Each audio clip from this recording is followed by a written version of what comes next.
Passed.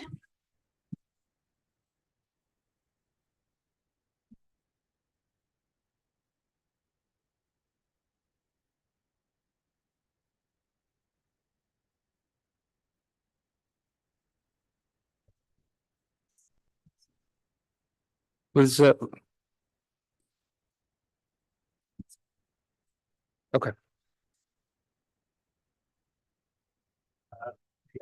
And the gray hat. And backpack. Okay. Thank you.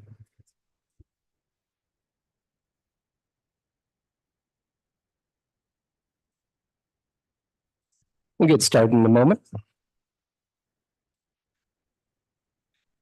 Right.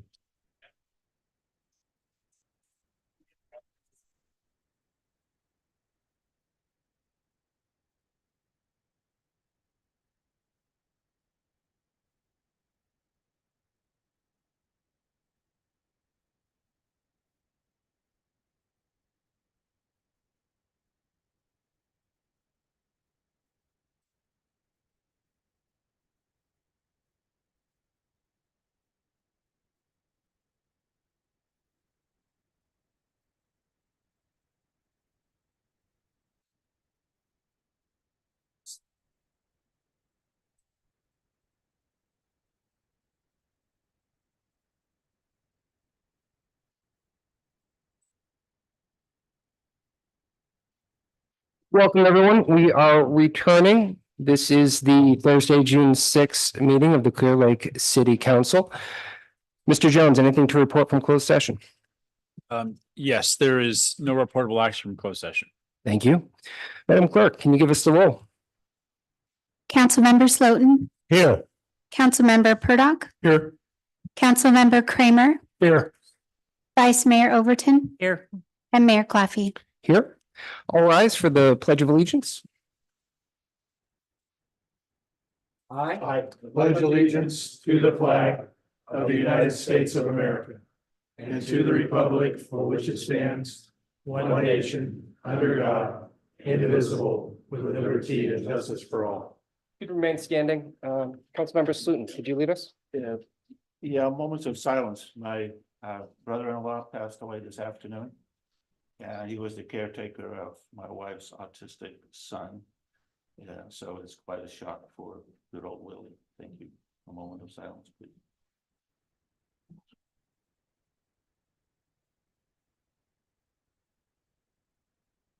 Thank you. Sorry, Bert.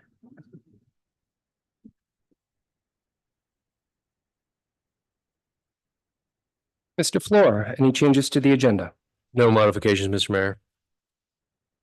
Make a motion to accept the agenda as submitted. Second. All those in favor, please vote in your portal. Aye.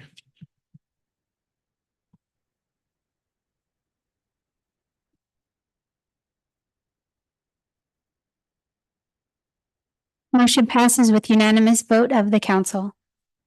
Thank you, Madam Clerk. Mr. Jones, it appeared I jumped the gun. Announcement of action from closed session. Do we have to repeat? Or are we? Okay, I did report it, but there's no, the order doesn't matter, so we're okay. thank you. Thank you. All right, we're going to move on to item G, a presentation of a proclamation declaring June 2024 as LGBTQIA+ Pride Month.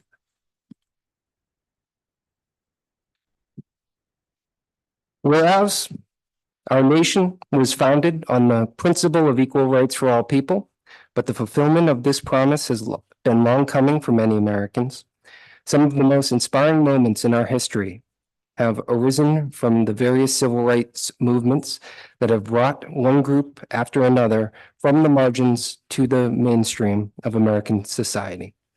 And whereas in the movement towards equal rights for lesbians, gay, bisexual, and transgender, intersexual, asexual people, a historic turning point occurred on June 28th, 1969 in New York City with the onset of the Stonewall riots.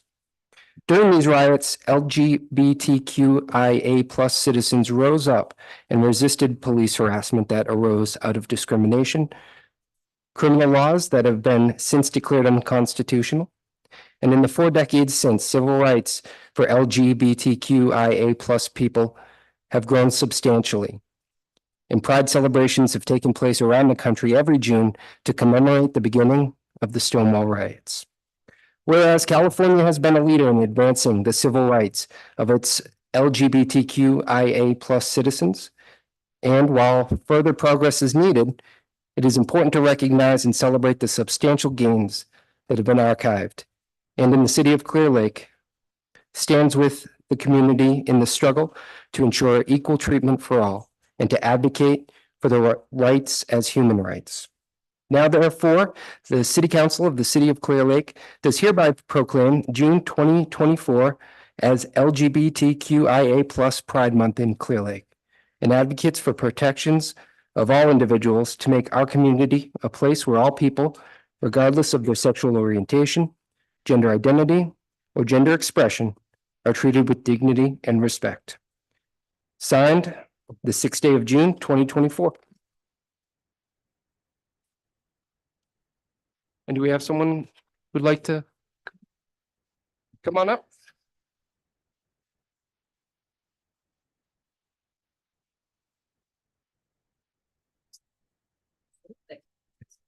Sure. Thank you, Mayor Claffrey. Thank you, council. Thank you, staff. It is really important. This always means something for everybody in the community to know that there are safe spaces out there, to know wherever you are on the spectrum, super gay, super straight, wherever you are, just support one another. You know, this is because there was some violence back in the day, and we're hopefully moving towards a place where there's not that. So, yeah, thanks for the city. Thanks for knowing that there are always safe spaces out there online in the community. Just ask, raise your hand and ask if you're feeling it. So as our friends say, protects trans kids, protects all our kids. Love is love. Right on. Thank you so much. Thanks to everybody who came out. Right on.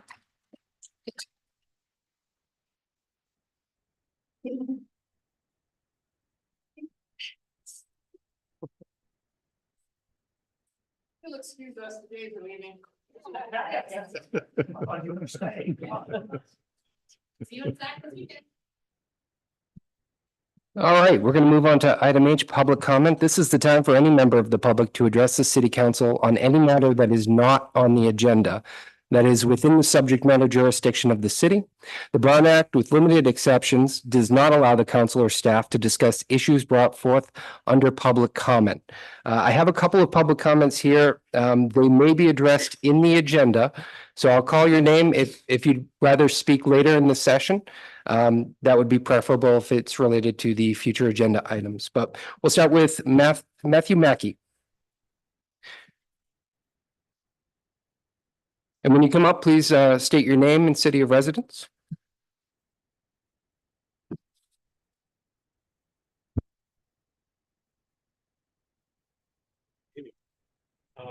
If you could pull the mic into up the here. mic. Thank you.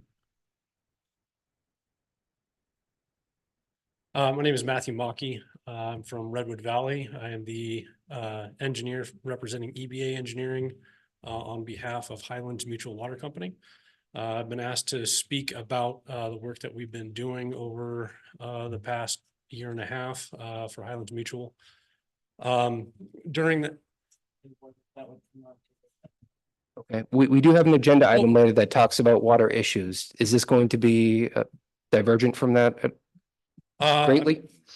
Not necessarily. It was my understanding that it was not on the agenda, but if that's the case, I can. So just to and we'll reset your time if you'd like to continue to speak. We do have a presentation and discussion on Clear Lake's water providers as item 13. I'm sorry. If that's the case, I can wait until item 13 And I'll call you up first. thank you very much. Thank you, Vice Mayor Overton. Michael Graves.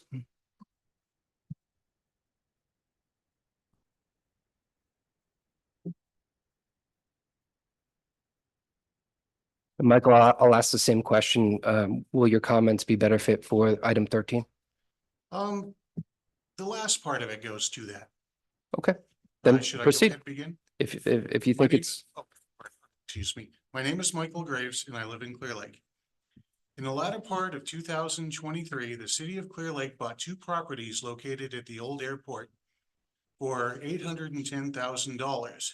This was done even though the city has a debt of over $14 million that was borrowed on projected revenues from Measure V. The payoff is over $17 million, approaching $18 million, according to what I was able to look at. On December 7, 2023, a special city council meeting was held to discuss the agreement of the sale of these properties, along with another property to combine to make 3 acres total. The buyer of these 3 acres is to be Adventist Health. The price of this sale from the city to Adventist Health was $1. In this agreement with Adventist Health, the city of Clear Lake has volunteered to pay for the environmental impact report. On January 18th, a consulting service was hired for an amount not to exceed $599,825. At a January 2024 judge's breakfast, City Manager Flora talked of an ambition to combine the 3 water companies that serve Clear Lake. He also noted that the Golden State Water Company is privately owned and would take an act of eminent domain to acquire, and the city would have to pay Golden State for future revenues that would be very costly. So you see, the city cannot combine these 3 companies under its banner. The city's real plan, in my opinion, is to take control of the Highlands Mutual Water Company using any means necessary away from its owners, who are its customers, by hook or by crook. That was stuffing a ballot box with 92 fraudulent votes in April. all right, sir, you're delving into item 13 a bit here, Almost done. but Point of order, sir. Public comment is for the items not on the agenda, and you're speaking to an item on the agenda. I just got a sentence or two. May I finish? if it's along the same topic, we're going to hold. Mr. Graves, We've got other people that. Okay. and you're welcome to come back up for, Thank you. thank you.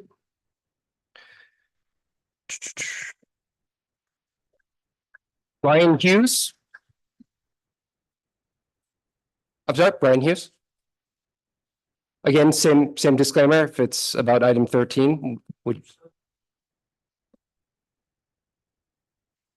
Which comment card is that in reference to? I just have your name on one and your name plus Highlands Water on the other, so. Yeah, I will speak to the first one. Good afternoon, everyone, evening. My name is Brian Hughes. I'm speaking on my own behalf, not on behalf of Highlands Water Company or the firm that I work for. You speak into the mic, the folks in the back can't hear you. Good afternoon. Is that better? Thank you. All right. My name is Brian Hughes. I'm not speaking on behalf of Highlands Water Company. I am not speaking on behalf of the firm that I work for. I'm speaking on behalf of myself. And I wanted to make the comment that it's difficult for someone like me to come and to continually make comments and to continually have to deal with issues such as this.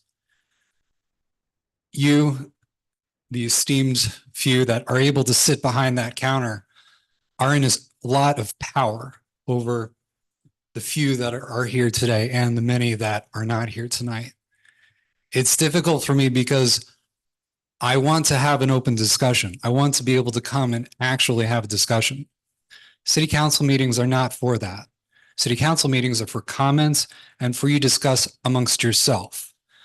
What is a discussion? A discussion is a give and take of ideas and general thoughts.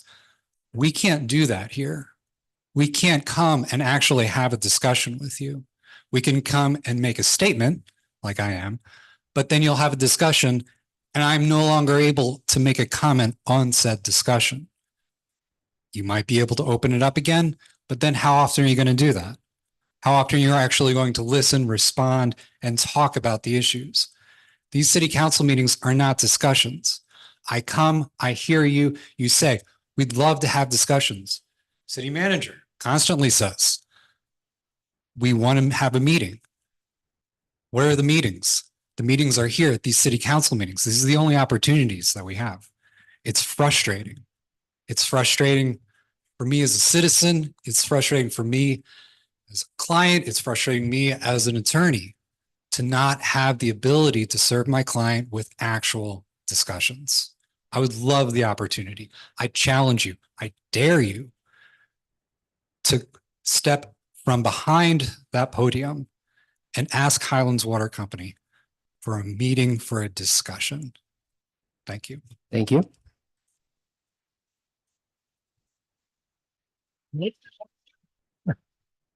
All right, Chris Talaferro. Thank you. I'll call you first for that item.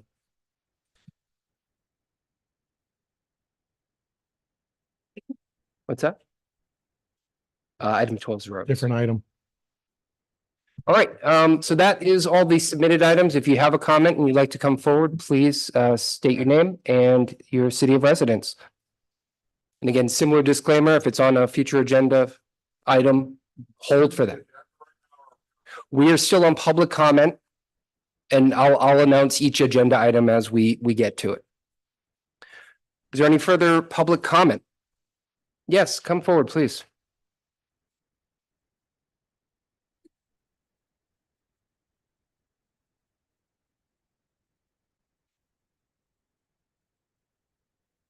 Hello, everyone.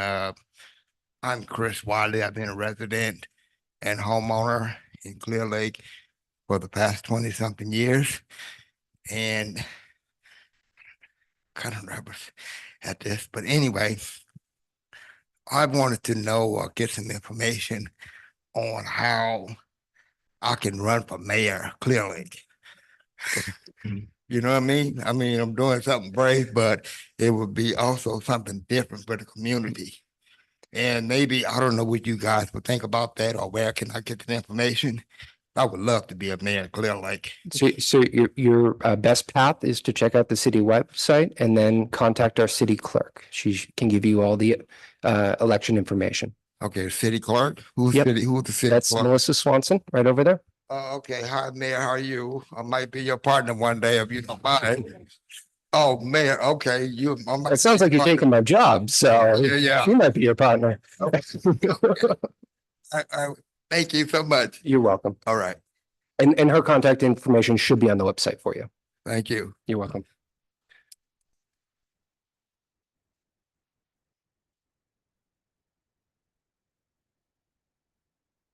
Good afternoon. My name is Brian Hughes and I'm attorney representing Highlands Water Company, speaking on behalf of Highlands Water Company, not on the topic of agenda item, what was it, 13? All right. Again, I feel frustrated. As an attorney, I have a duty of ethics. As a former federal attorney, I had a duty of ethics for them as well. I want to make sure everyone can hear me, to not mislead the public. It's just not ethically okay. And I have a problem when it happens in the public sphere. I loved my job as a public servant, and I still love my job as a public servant because I get to do what's right. At the end of the day, that's all I want to do. At the last public meeting, I'm going to read you a quote from city manager. And this is his final thought on his, I guess it was his city report. As a final thought, you might ask, have Highlands and the city discussed their disagreements directly? We asked Highlands Board of Directors for a meeting with the city council members, but that was refused through their attorney, and city attorney quoted, absolutely no interest in meeting with city representatives. You, Mr. Mayor, after he finished, said, thank you for sharing the city's perspective on this. Claiming that that was the city's perspective, that Highlands attorney said that. Unfortunately, that was a misrepresentation and a lie completely. A lie of omission. I have the email, which was emailed to all of you, so I don't need to share it, with the statement that the city manager was referencing. And I'll read that in full. to inform the city council that they have absolutely no interest in meeting with city representatives and or considering any form of consolidation with the city. The problem with this is that the speech that the city manager gave last time makes it appear as though Highlands just doesn't want to talk to you about anything. We don't want to talk about consolidation. We would love to talk about anything else that the city might wish. Again, I challenge you to come from behind the podium to have a discussion with Highlands Water Company rather than to be protected from the public from where you sit now. Thank you. Mr. Jones, can you just, because I don't want there to be an error on the record here. Can you clarify that email and Yeah, I think we will, when we get to item 13, I think that's a more appropriate place as opposed to in this sphere, but yeah. all right, thank you, Mr. Jones. Next person, please.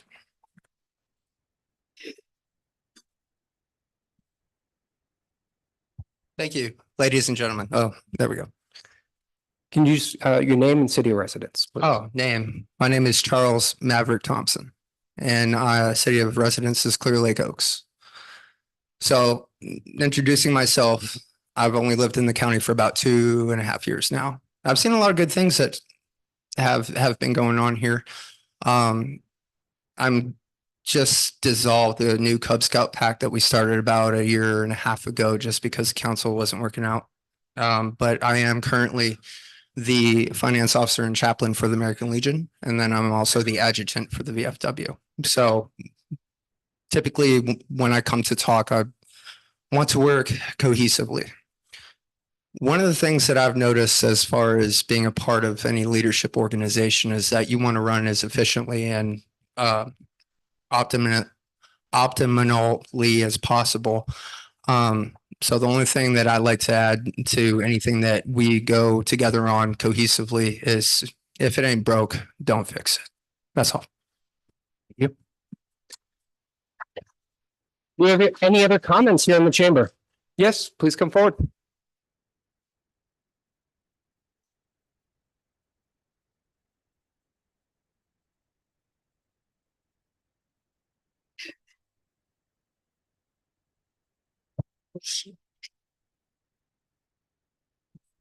Why don't you just hold it while you're talking? That's a good idea. How's this? My name is Margaret Garcia. I live in the city of Clear Lake. I've heard about the water issues that have been discussed. And of course, I am all ears because I'm a resident of the city. I am actually here more so to speak about the roads and the road conditions. I unfortunately, over the holiday weekend, was coming down a road coming from work and hit a pothole.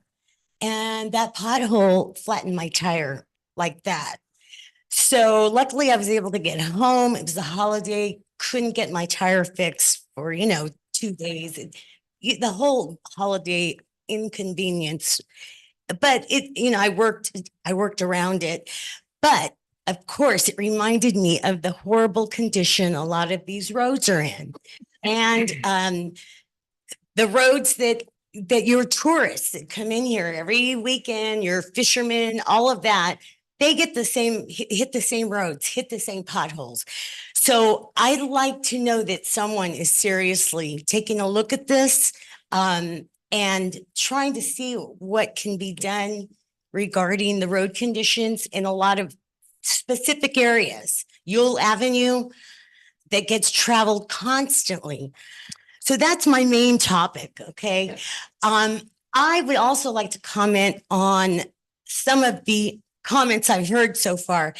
And I would just like to say that the city council is not hiding. They're here every first and third Thursday of the month, every month, to hear various topics, not just the water, various topics. So they're not hiding and they're here available to hear your comments on whatever it is you may want to address.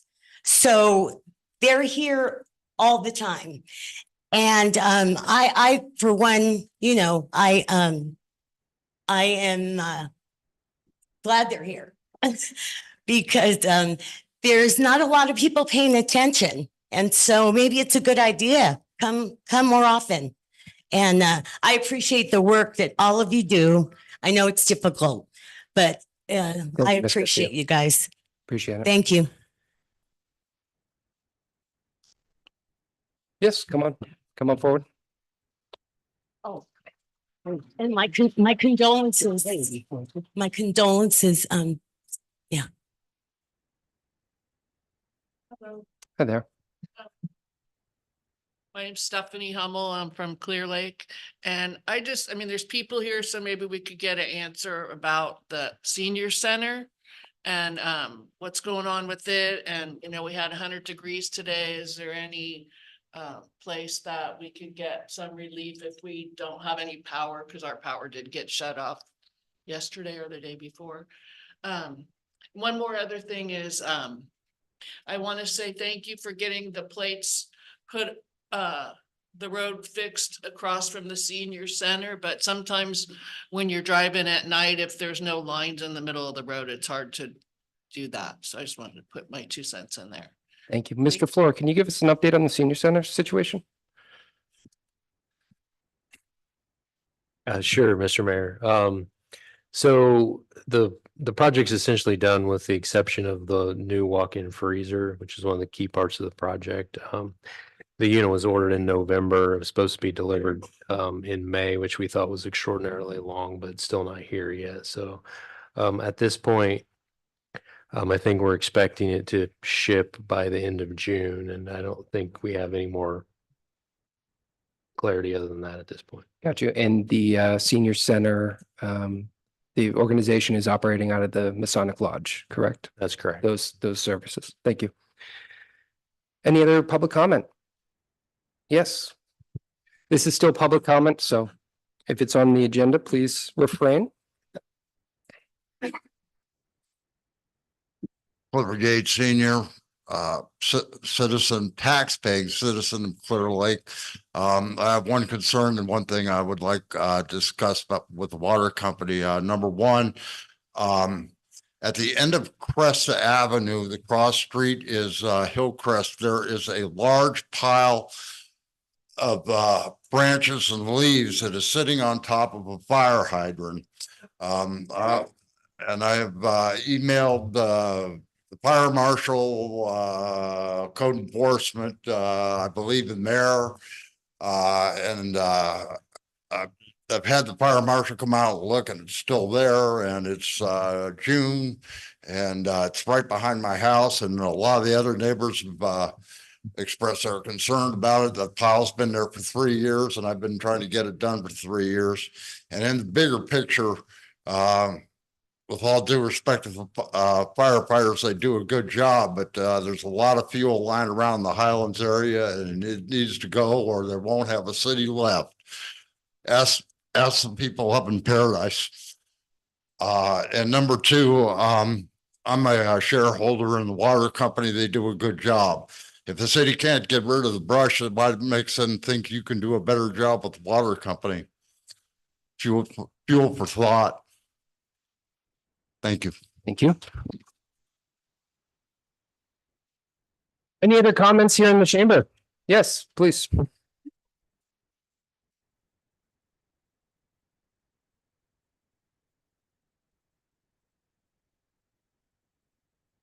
Good evening. My name is Jeffrey Dryden. I live here in the city of Clear Lake.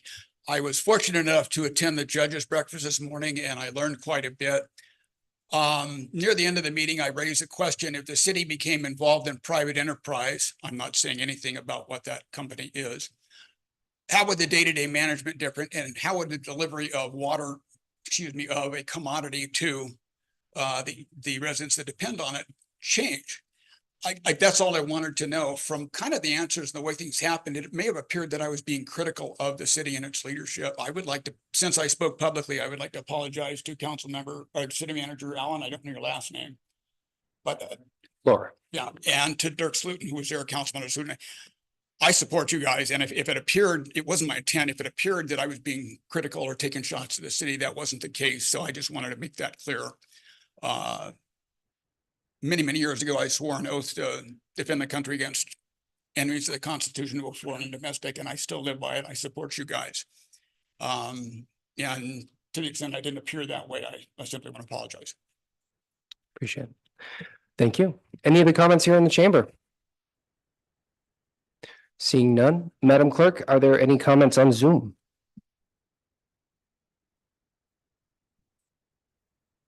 There are no comments on the Zoom, Mr. Mayor. Thank you. All right, we'll move on to item I, consent agenda. Does any council member want to pull something from the consent agenda? Yes, I want to pull item number 7.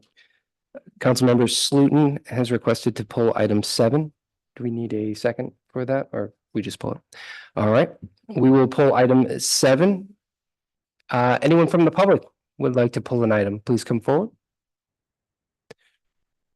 Madam Clerk, any comments on Zoom? No comments on the Zoom, Mr. Mayor. Thank you. We'll bring it back. Make a motion to accept the consent agenda minus item 7. Second. I have a motion from Councilmember Purdock, a second from Councilmember Kramer. Please vote in your portal.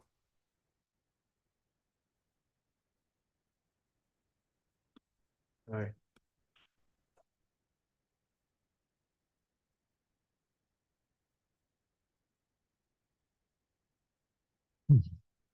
Motion passes with unanimous vote of the council.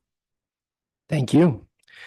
Item 7, adoption of resolution number 2024-23, calling for and giving notice of the general municipal election. I really have only one comment on it, and that is that unlike the presidential election, you cannot be a city councilman with being a convicted felon. Just be aware when you apply. Thank you. Any other comments from the council? Any other comments here in the chamber? Madam Clerk, any comments on Zoom? There are no comments on Zoom. All right, I'll bring it back to the council. Move that we approve item number 7 of the consent agenda. Second.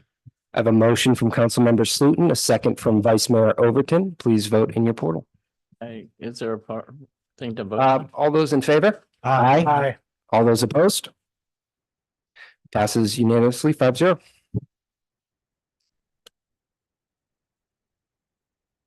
All right, moving on to item 8, a presentation on Clearview AI investigative platform. Lieutenant Snyder. Good evening, members of the council. Tonight I'm going to give a presentation on the use of the Clearview AI software. I wanted to highlight a couple key items prior to handing over the presentation to Scott Geiser with Clearview AI. Several months ago, Mayor Claffey recommended that we look into this product. Was called Clearview AI software. The department reached out to Clearview and conducted a several-day trial period with the Investigations Bureau. The investigators gave several positive feedbacks that the program added another tool to help them in the rapid identification of persons, including suspects and victims. All right, thank you. Next slide. So basically, what is Clearview AI? Clearview AI is an American facial recognition company providing software to law enforcement and government agencies. The company's algorithm matches faces to database of more than 2 billion images collected from the internet, including social media, applications, state and federal databases. U.S. police have been using the software to apprehend suspects, criminals, and identify missing and unidentified persons. So here we have a slide is who am I? All right, I'm going to talk about how we currently, without the use of Clearview AI, identify this person. Currently, when the officer is presented an image of a person, be it suspect, victim, missing person, this sometimes is the only information that they have. When the officer does not know the name or any information of this person, they can only ask the on-duty personnel if they know this person or have any contact. They can go into our internal database and by descriptors of the person, guess what we believe the age of the person to be, what we believe her weight and her descriptions, search through our internal system to try to find a match to this person. Once they've exhausted that, internally, they will then try to reach out to the community in an attempt to identify the person. I believe people see on social media posts numerous, can you help us identify, can you help us locate this person? So after the photo, if that is exhausted and we've tried a couple other techniques, the case will go cold. We cannot prosecute a case without suspect identification. And then on a more immediate or emergency standpoint, if we need to try to identify where this lady lives, if she needs medical care, at this point, we do not have any means to identify her. We have run into several scenarios with patients with dementia or other disabilities that are nonverbal and cannot talk, including small children. With the use of this tool, it can easily capture the image and then scan through the database in an attempt to identify an investigative lead to help identify this person. In a couple minutes, Scott is going to describe how that is actually done. Next slide. California has around 20,000 active missing person cases on average. The California Department of Justice Automated Database lists over 3,000 missing people currently in the state of California. The database is only available to authorized law enforcement and criminal justice agencies. This program will also assist in the identifications of subjects. And then the fifth slide. The department recognizes that AI is a newer technology and is rapidly evolving. To be accountable, the department has added the following items in place for the use of Clearview AI. The user will receive a mandatory training course put on by the operations commander, which is me. The training includes a review of the department's AI policy, hands-on training on how to effectively use the software in various applications. Each user is required to complete an intake form with a case number and the type of an investigation for every search that they conduct. The user accounts are monitored and audited by the operations commander, which is myself. I have full view of all the accounts and what is being searched. All right, and now I'd like to turn this over to Scott Geiser with Clearview AI for how the technology actually works. Well, thank you so very much for having me, Mayor Claffey, and thank you, council members, for allowing me to join as well. It's great to see you again, Lieutenant Snyder.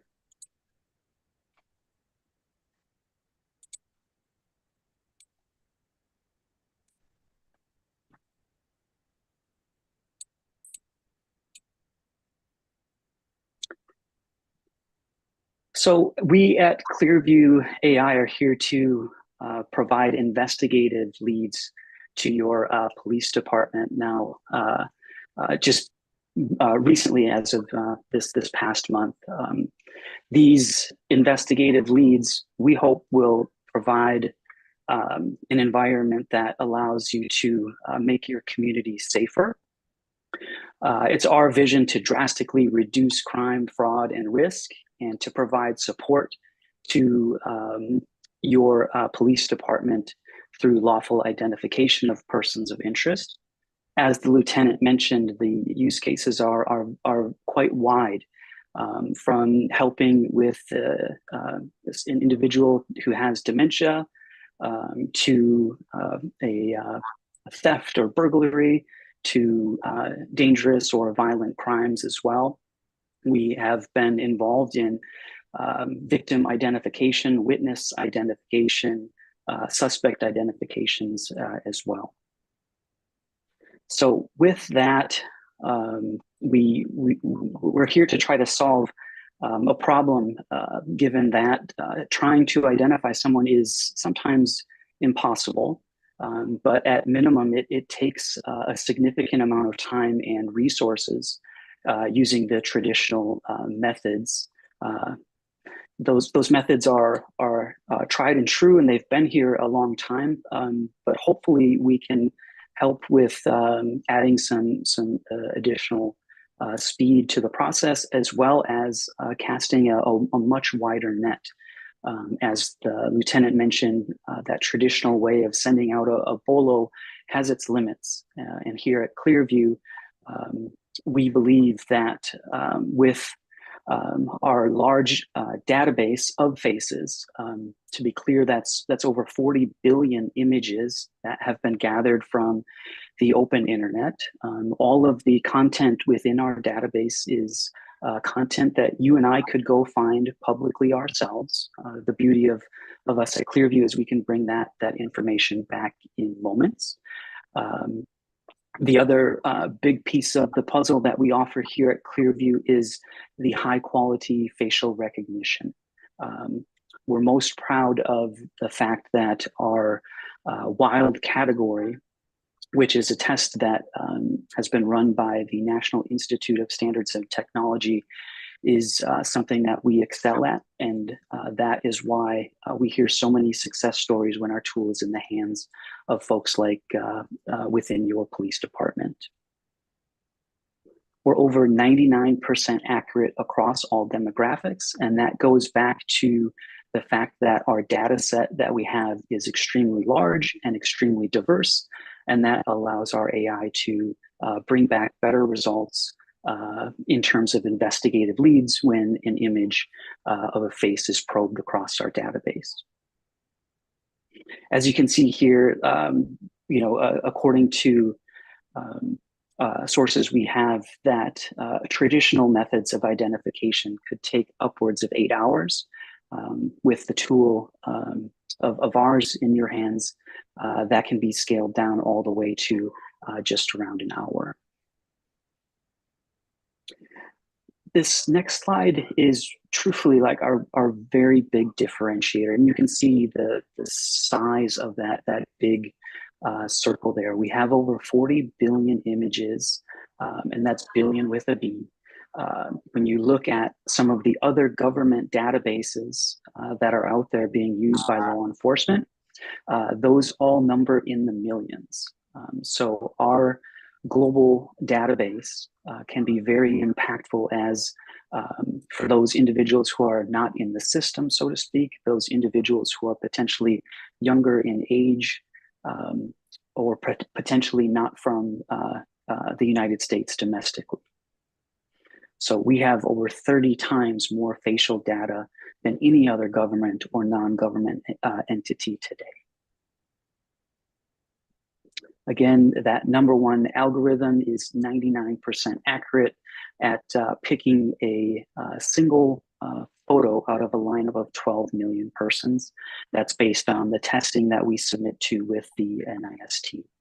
We're very dependable. We feel we are very fair because we are the database itself is so diverse and so large that when you're probing across our database, your results are not skewed based on just having a mugshot in the system or just having a driver's license in the system, for example.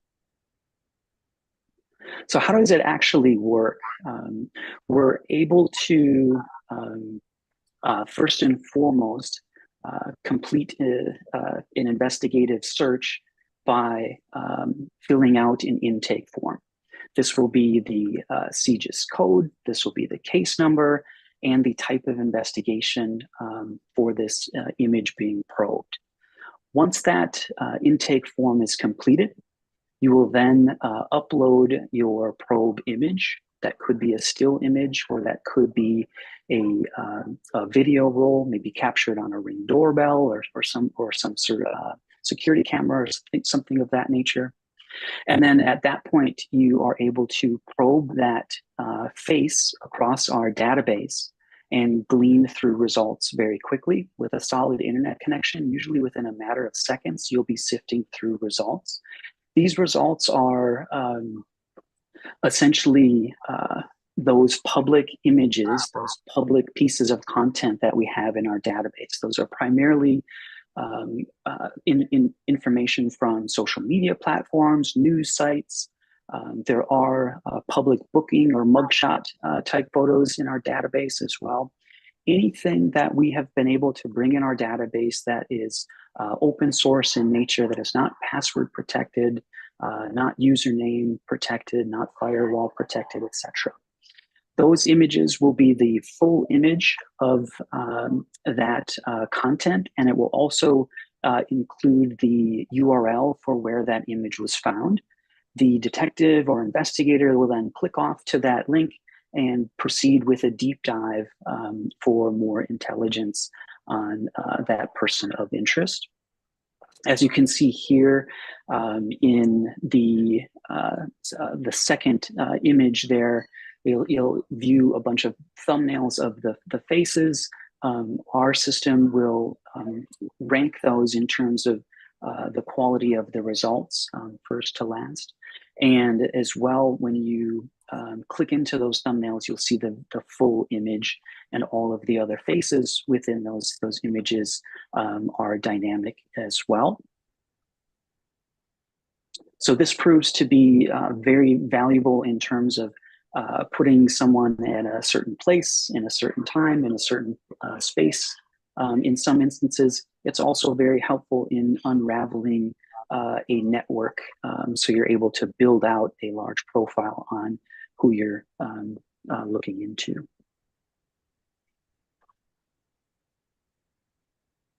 Once we supply those investigative leads, it is up to the individual who is probing that image to then corroborate that information using their traditional sources and methods. Here at Clearview, we're simply supplying investigative leads very quickly, similar to an anonymous tip on the phone. The types of use cases are extremely various. Just imagine any time you have an image of a face that could be probed across our database. So we've heard success stories involving a very large amount of cases. This is just a small example of the types of investigations we've been a party to. I've included one success story here that hopefully you all have the ability to hear more from as your department continues to use the tool. This example is a jewelry store theft where a suspect who had traveled over 60 miles to rob their jewelry store evaded capture, but ultimately through the video surveillance footage and connecting that individual to the female accomplice led to the identification of that suspect, ultimately the apprehension of that individual and the recovery of those stolen goods, even a stolen firearm that was in their possession. We take security extremely seriously. We work with a number of important agencies here domestically in the United States and also abroad. As part of that, we go through a SOC 2 Type 2 privacy certification. That is something that we've been maintaining since 2022, and that is ongoing here today. That provides different audit controls, different data controls, and a number of other programs that we use here at Clearview to keep us safe and to keep our partners in law enforcement safe. These are a few examples of what we hear in general from our law enforcement partners, that with us in their hands, they're able to spend less time behind their desks, lower costs associated with their investigations and overtime, higher clearance rates, increased officer safety, more time to proactively serve the community, and also reduced backlogs.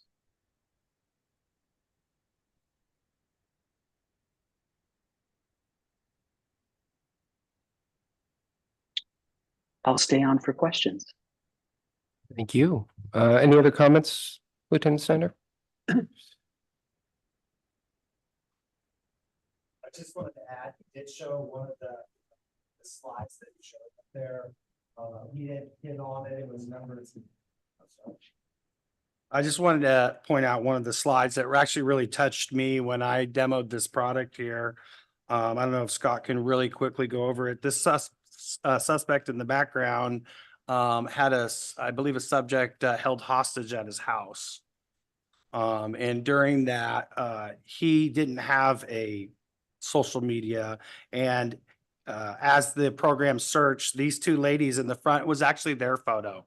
He is working in the background emptying a garbage can.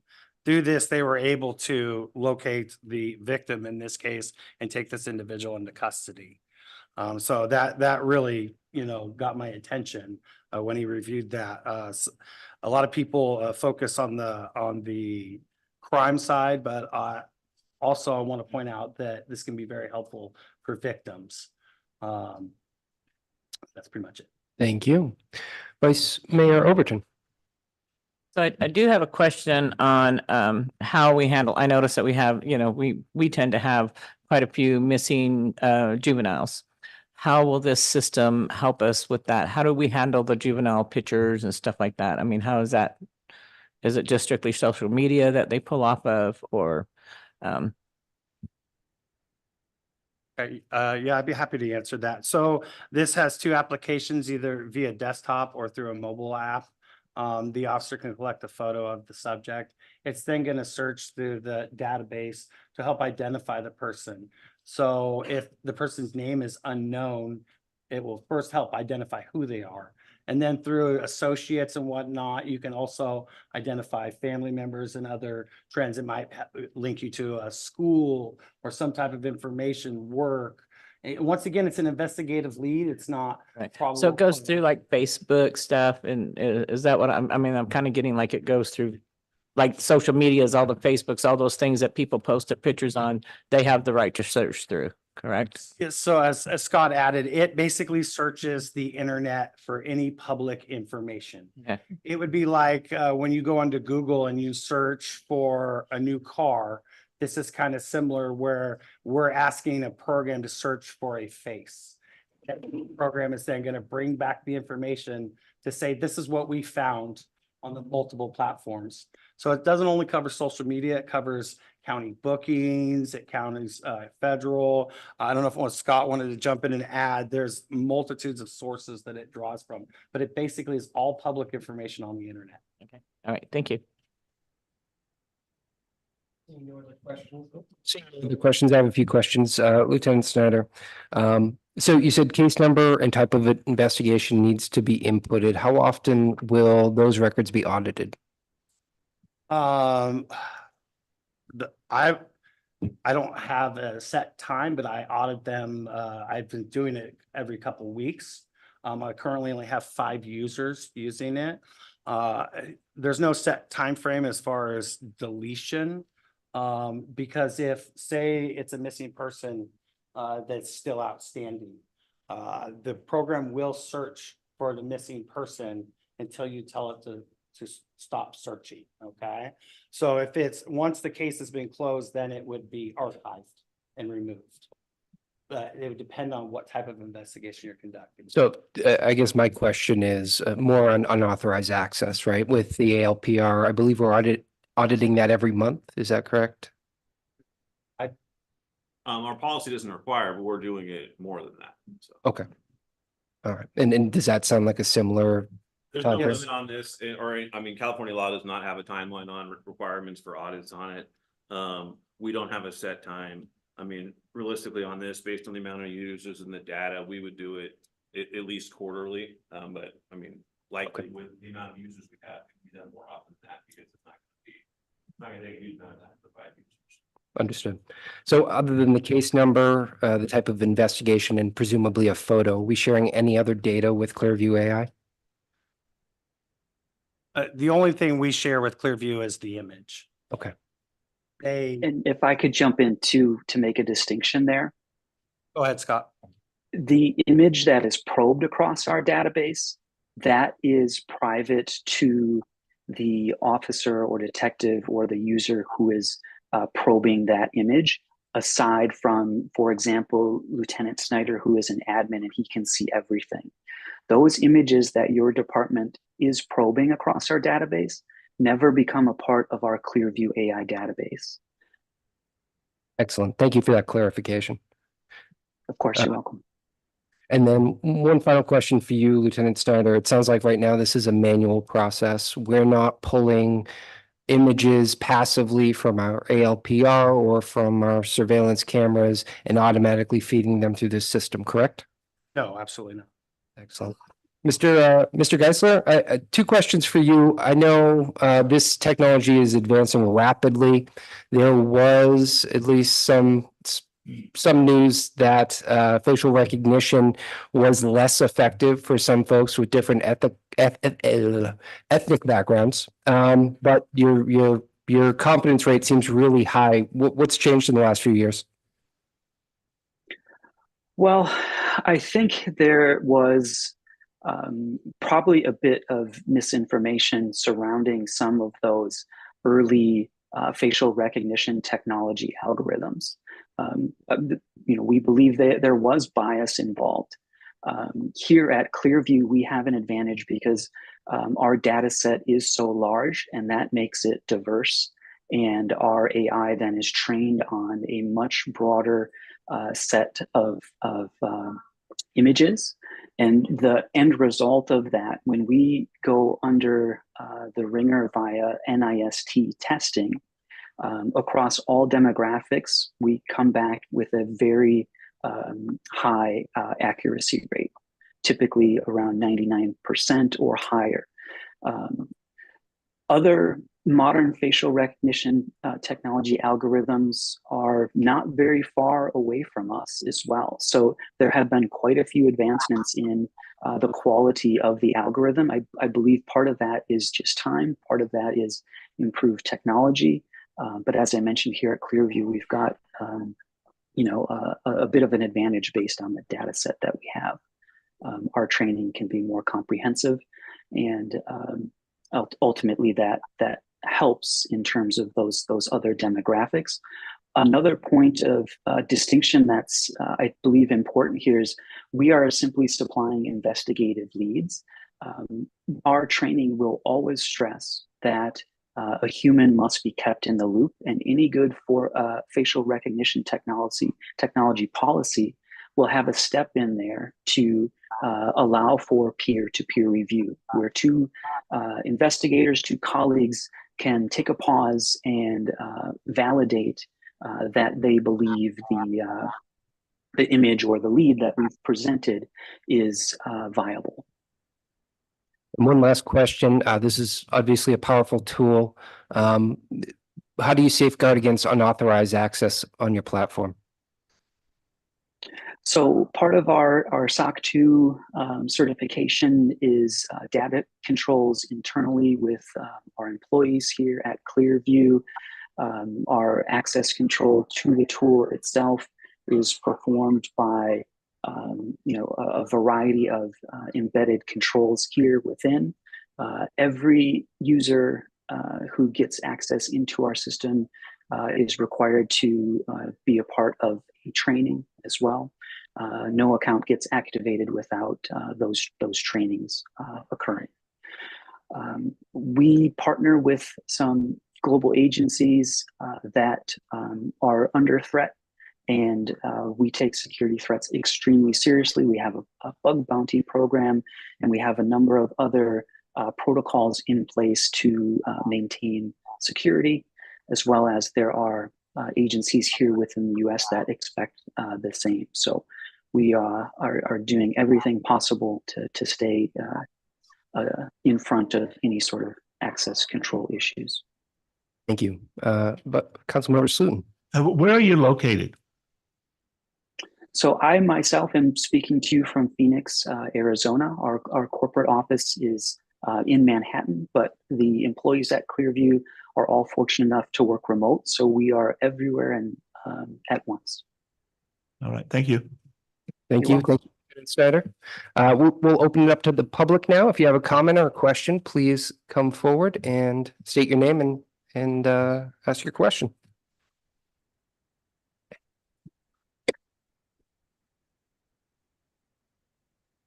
Cliff Yates, Clear Lake. I was just wondering, are you on a redundant server system? In other words, how fail-safe is the actual system, and how stable is the database, and what is the core database that you are using? Were you able to get that? Yes, sir. Yes, sir. I can't specifically name the database, but we do have or work with data centers right here in the United States, and they themselves have multiple redundancies. Off-site redundancy? I'm not exactly sure about that, but I believe so, yes, sir. All right, thank you. Thank you, sir. Any other questions here in the chamber? Yes, please come forward.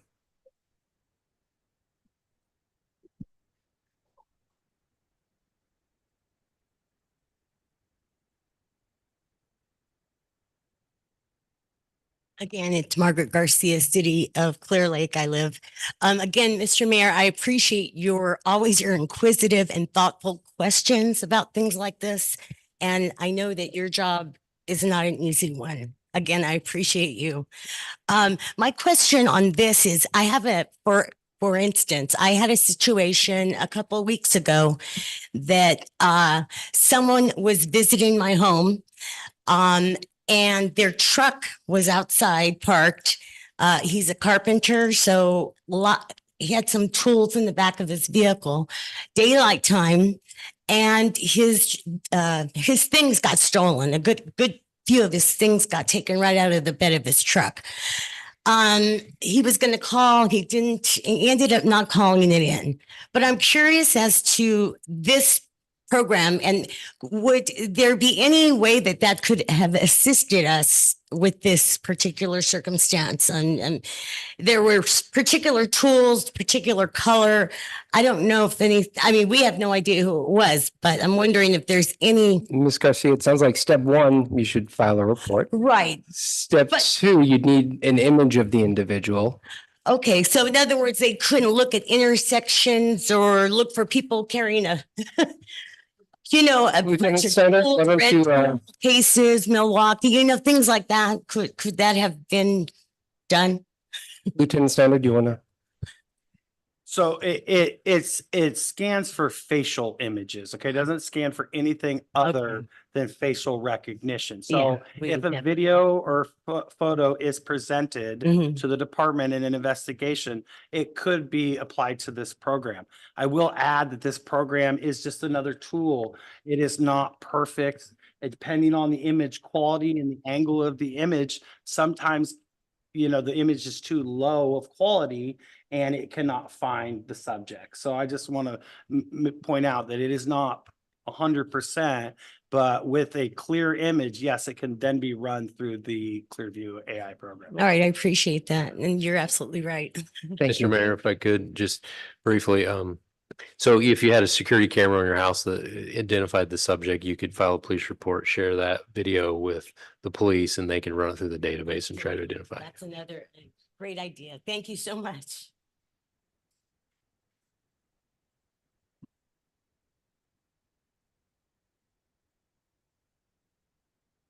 Good evening. My name is Jeffrey Dryden, and I haven't moved in the last 27 minutes. Mr. Geiser, two questions. The first one kind of has two halves. Could you speak somewhat about your false negative rate and your false positive rate? How many times do you have somebody in the 12 million mugshots and you fail to identify them, even though you've got a clear input? How many times do you have clear input and you wind up sending someone to the legal system even though they're not the villain?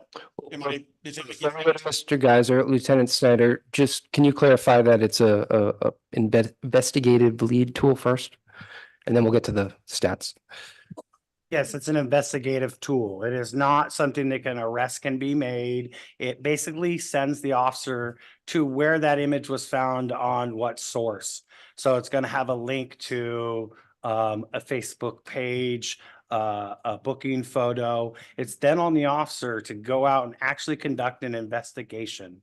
It's not something that would be presented to the courts for identification purposes.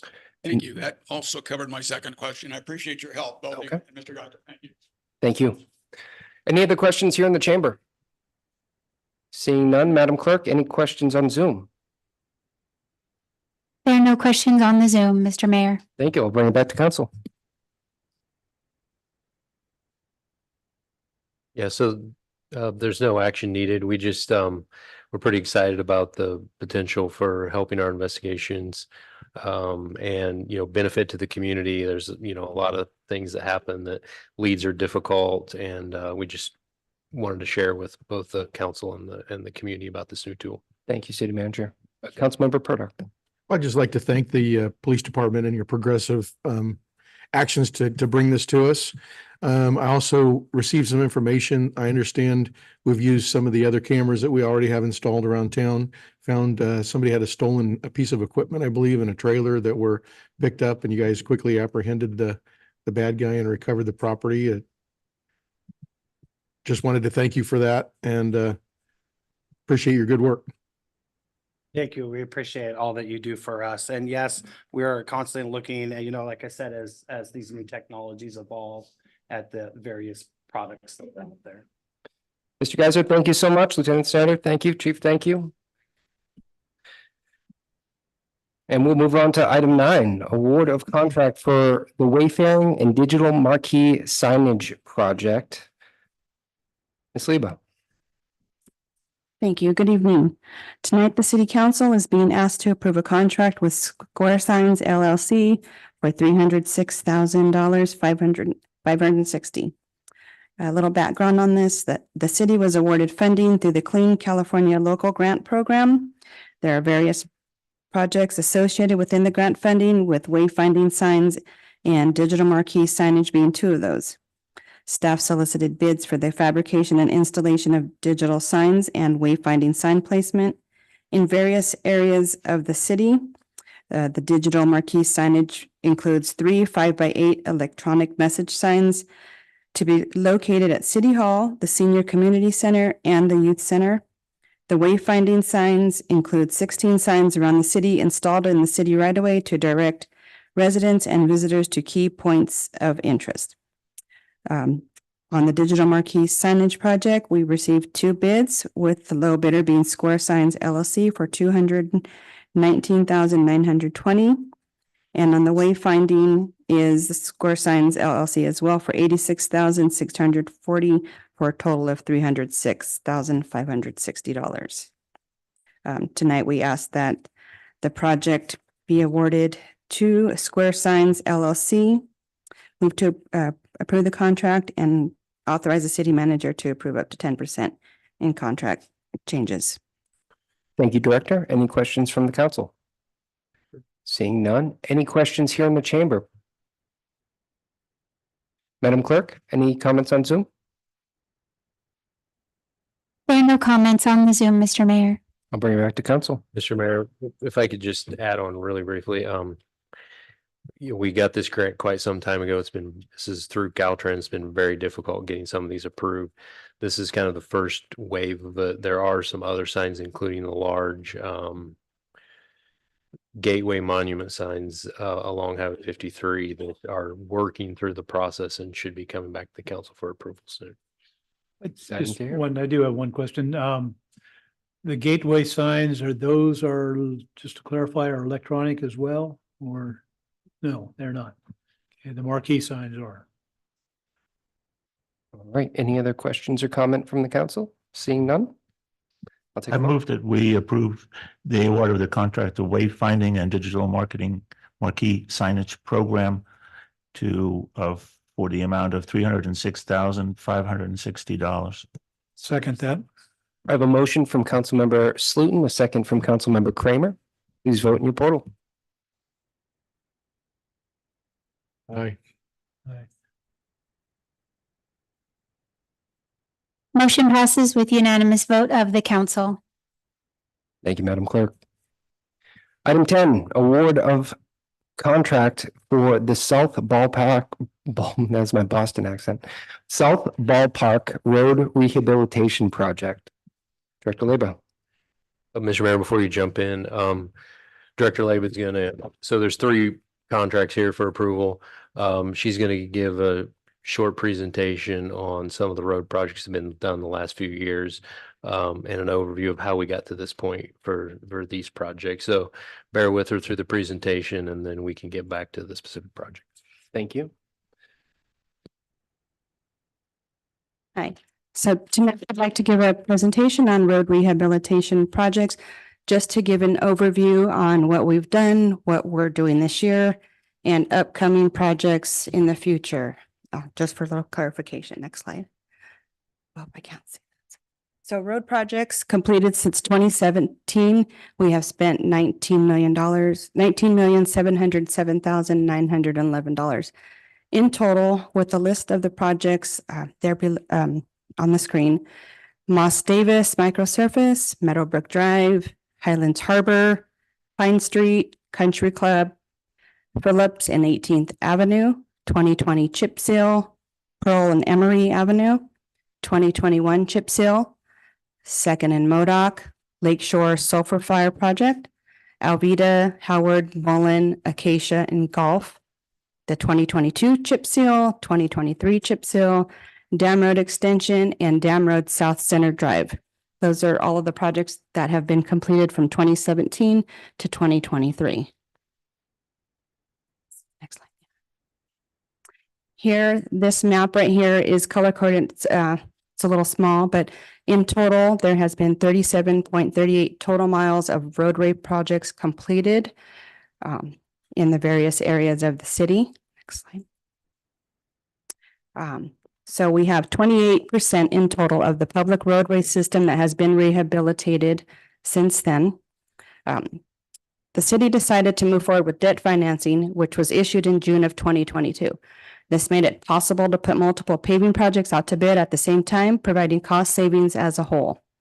The total financing was $14,755,000, with the cost of debt issuance being $135,188, leaving $14,619,811 available for projects. Now, some of this funding was used for the chip seal project last year and along with design costs for 3 of the large projects that we are speaking about tonight. At the end of that, all the costs deducted, we now have $12,690,000 available for construction. So in the coming years, after we do these projects, the focus will be shifted back to the 5-year Measure V plan. 2024 projects include the Clear Lake Park area streets pavement rehabilitation project, the Tree Streets area pavement rehabilitation, and South Ballpark area pavement rehabilitation, all funded by Measure V. Future road projects is the 18th Avenue extension, which is a new roadway. We have Arrowhead Burns Valley, a pavement rehabilitation, which is in design right now. We have 36th Avenue also in design from Phillips, I believe, to Eureka. We have the Lakeshore Drive streetscapes under design right now. It's a sidewalk and pavement rehabilitation. And the Dam Road Roundabout, a traffic safety improvement design has now begun on that for future construction. All of those projects there are non-Measure V funds, either grant funded or local funds. This is the map right here, 18 miles of roadway projects that we are paving beginning next month, with Clear Lake Park being the largest one. Well, next slide. And this is a map of the projects we have done, including the 2024 projects. 55.38 miles will have been rehabilitated, 43.95% of all public roadways.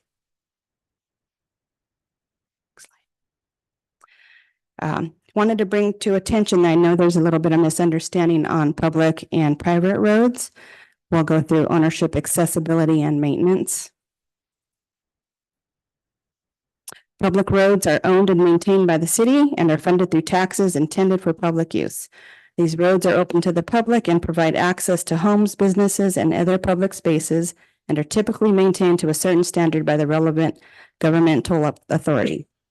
Private roads are owned by individuals, organizations, or communities. This can include residential streets or roads on private property, such as a shopping center, roads owned by a company to access their facility, like utilities. This means the roadway has not been dedicated or accepted as something to be maintained by the public authority. This is a picture of a chip sealed road to the left. Maintenance of these roads. Public roads are maintained by governmental agencies using public funds. This maintenance includes tasks like road repair, snow removal, signage, installation, traffic management, and drainage infrastructure. Private roads are the responsibility of the owners or the entities that control them. Maintenance tasks can include repaving, snow removal, landscaping, and ensuring the safety and functionality of the road. The costs for the maintenance are typically borne by the owners or users of the private road rather than the public. Next slide. This map right here is a map of public and private roads. In blue are the public roadway system, 126 miles. Red is the private roads, which is comprised of 37 miles. Slide. In summary, while both public and private roads serve the purpose of facilitating transportation, they differ in ownership, accessibility, and maintenance responsibilities. Public roads are owned by the government to the public and maintained using public funds, whereas private roads are owned by the individuals or organizations, may have restricted access, and are maintained by owners or designated entities. In order to incorporate a private road into the city's roadway system, the road will need to be brought to an acceptable condition per the city construction standards to ensure that it has proper drainage system as well as signage in place.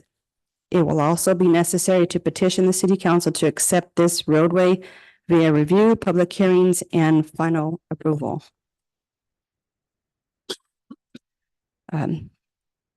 Service requests can be submitted in person or online at the link shown on the screen.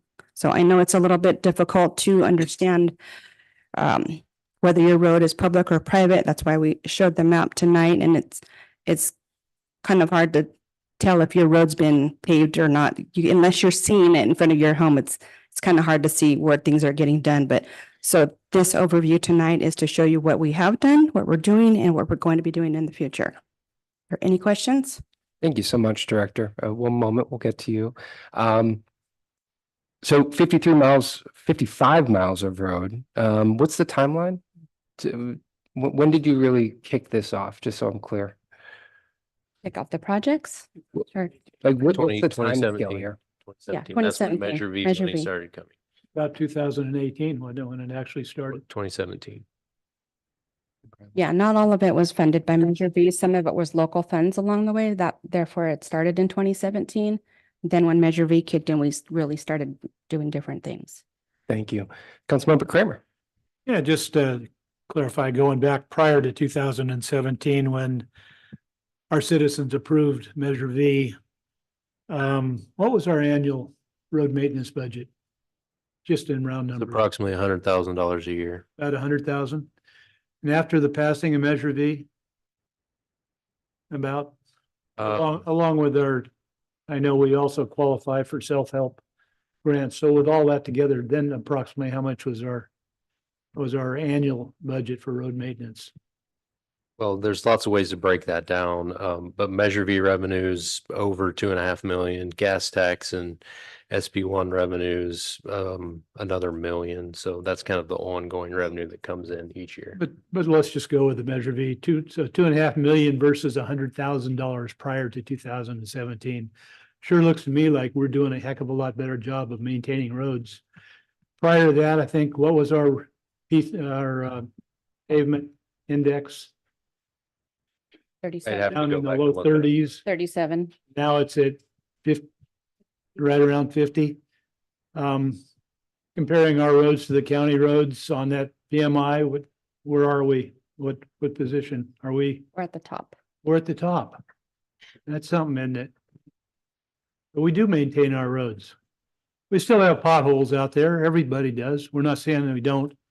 But to say some of the comments we've had earlier tonight and in past meetings about the city doing a poor job of maintaining the roads, think about that. $100,000 prior to 2017, I would agree. We didn't have the money to maintain them. Since that time, we've repaved 43% of the 126 miles of road that this city has. I think we've done a pretty good job, to be honest. Not perfect, but pretty darn good. That's all I have to say on that. Any other questions here from the council? Mr. Mayor, can I add just a couple things real quick? Please. So, we're, these numbers are envisioning these 3 projects being done this year. As Director Leyba mentioned, we essentially have the design done on the Burns Valley and Arrowhead project. That is being done with federal funds. And so we're trying to complete the federal environmental review for that one. So there's still a decent likelihood that that will be completed and we'll be able to put that out to bid and construction on that project this year. Worst case scenario, it'll be all ready to go for next season. And then of course we're waiting on the 18th Avenue construction, and we're still hopeful that we'll be able to start that construction as well. So I just wanted to point out that those 2 projects aren't included here in these numbers, but we're still hoping that we could get them done this year. And then, a kind of final set of numbers. Director Leyba went over the debt financing. That's what's allowing us to do these very large projects. The intent of doing it is to do large projects in concentrated areas in order to receive cost savings. In fact, the bids that hopefully we'll be approving later came in, quite a bit below where our engineers' estimates were and we were expecting. And so if we are to use all of our contingency funds that we're asking for on these projects, we'll have over $500,000 left.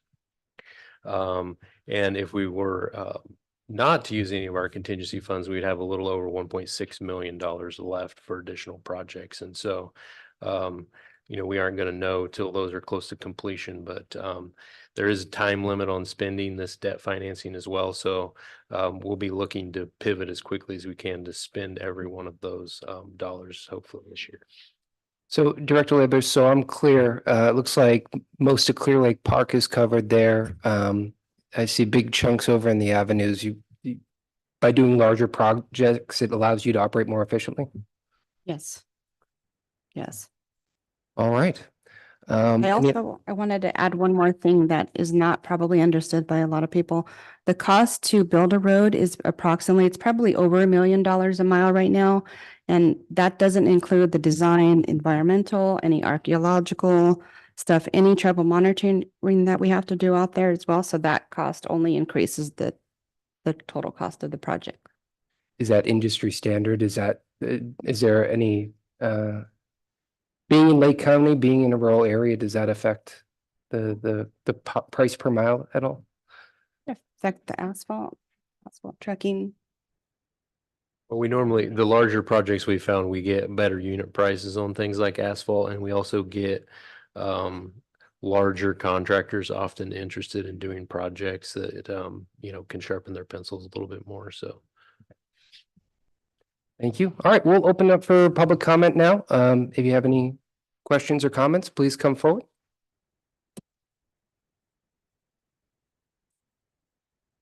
Please state your name and city of residence. Kathy Davis, Clear Lake. Mr. Flora, how much did we get on gas, the tax money you had mentioned? I apologize, I didn't hear you back there. So yeah, please. Working off the top of my head, but gas tax and the SB1 funds, I think, are around generally slightly under $1 million a year. So why didn't we get that prior to Measure V? We did. So why was it only $100,000? Okay, so the 100,000 is what was spent on actually road improvement projects. Okay, so there was that funding. We also had staff that did some form of maintenance and all of that. So that funding was used to support staff and do pothole filling and things like that. The 100,000 the Councilmember Kramer mentioned is really like project related funding. Does that make sense? Yeah. If I may, Kathy. The other thing with Measure V, the funding from Measure V goes to residential surface streets, where SB1, correct me if I'm wrong, and the other funding is for our primaries and our main thoroughfares like Olympic, Lakeshore Drive. That's where that gas tax and SB1 money is to be spent. So is that correct?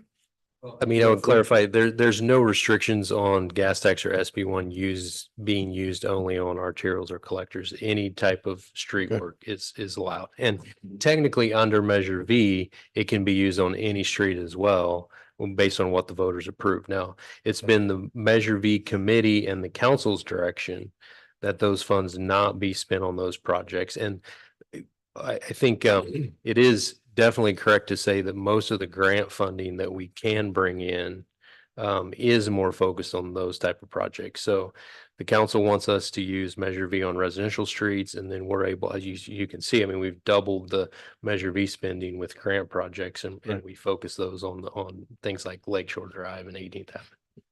So for those of us who've been here forever and prior to the city incorporation, there was really no maintenance plan, and that's thankfully why the voters passed Measure V.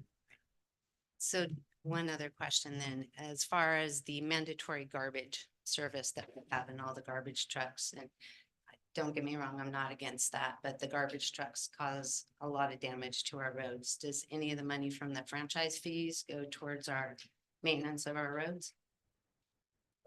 It is not, so we do receive a franchise fee, as you know, but currently that's just discretionary general fund revenue. It's not going back directly into roads maintenance. Thank you. Thank you. Please come forward.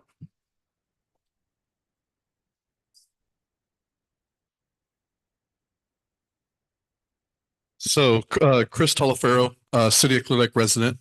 And I'm specifically going to talk about the Clear Lake Park, road.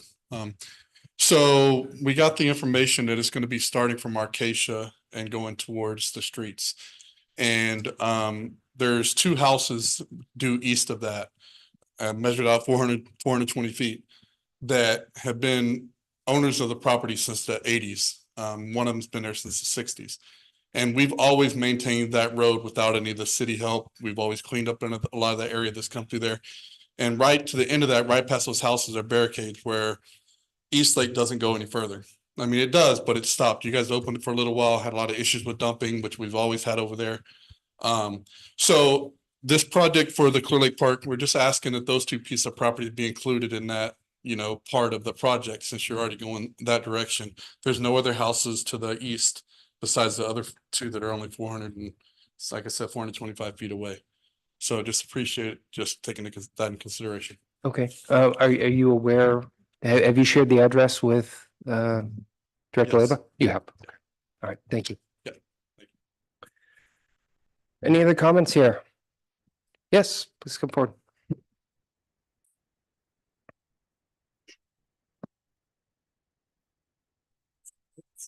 Again. Margaret Garcia, City of Clear Lake. Pretty well.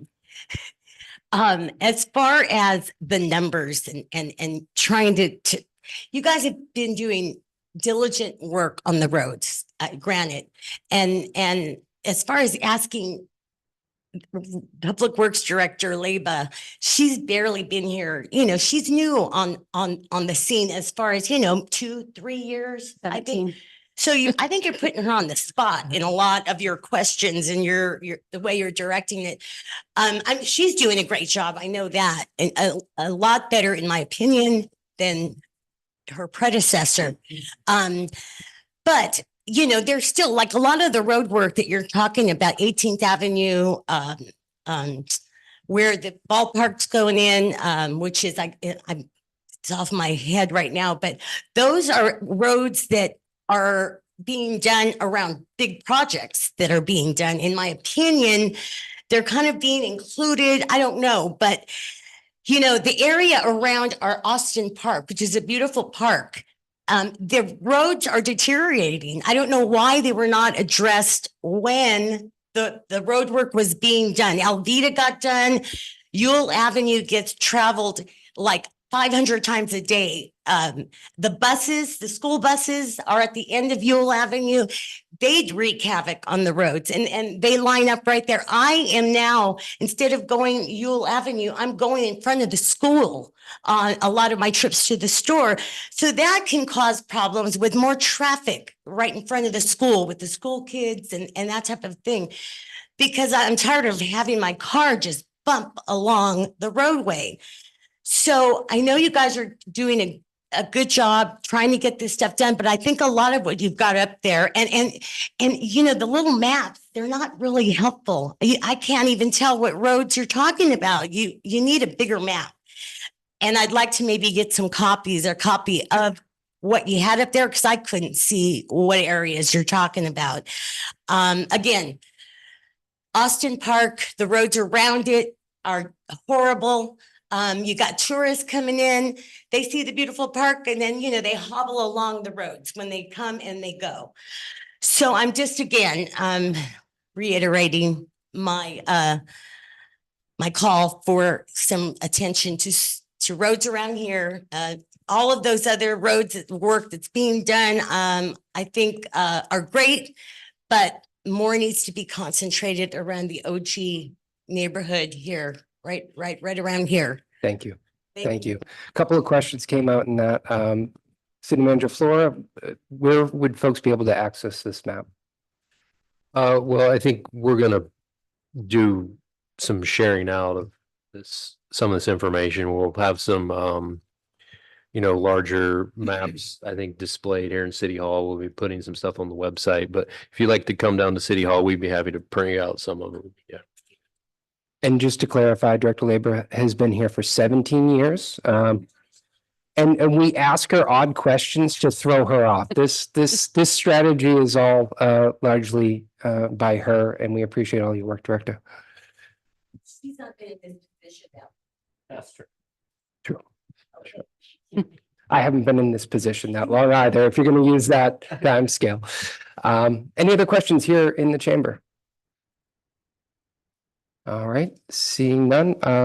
Madam Clerk, any questions on Zoom? There are no questions on the Zoom, Mr. Mayor. And just to clarify, we're gonna, believe, move forward with all three items here. So if you were gonna ask a question about one of the future items or have a comment, now's the time to make your public comment. I just want to clarify that. But not 13, all the road projects. All right, I'll close public comment and bring it back to council. I move that we award a contract for the South Ballpark Road Rehabilitation Project to for the amount of $2,018,696 plus 10%. I have a motion from Councilmember Slutin, a second by Vice Mayor Overton. Please vote in your portal. Aye.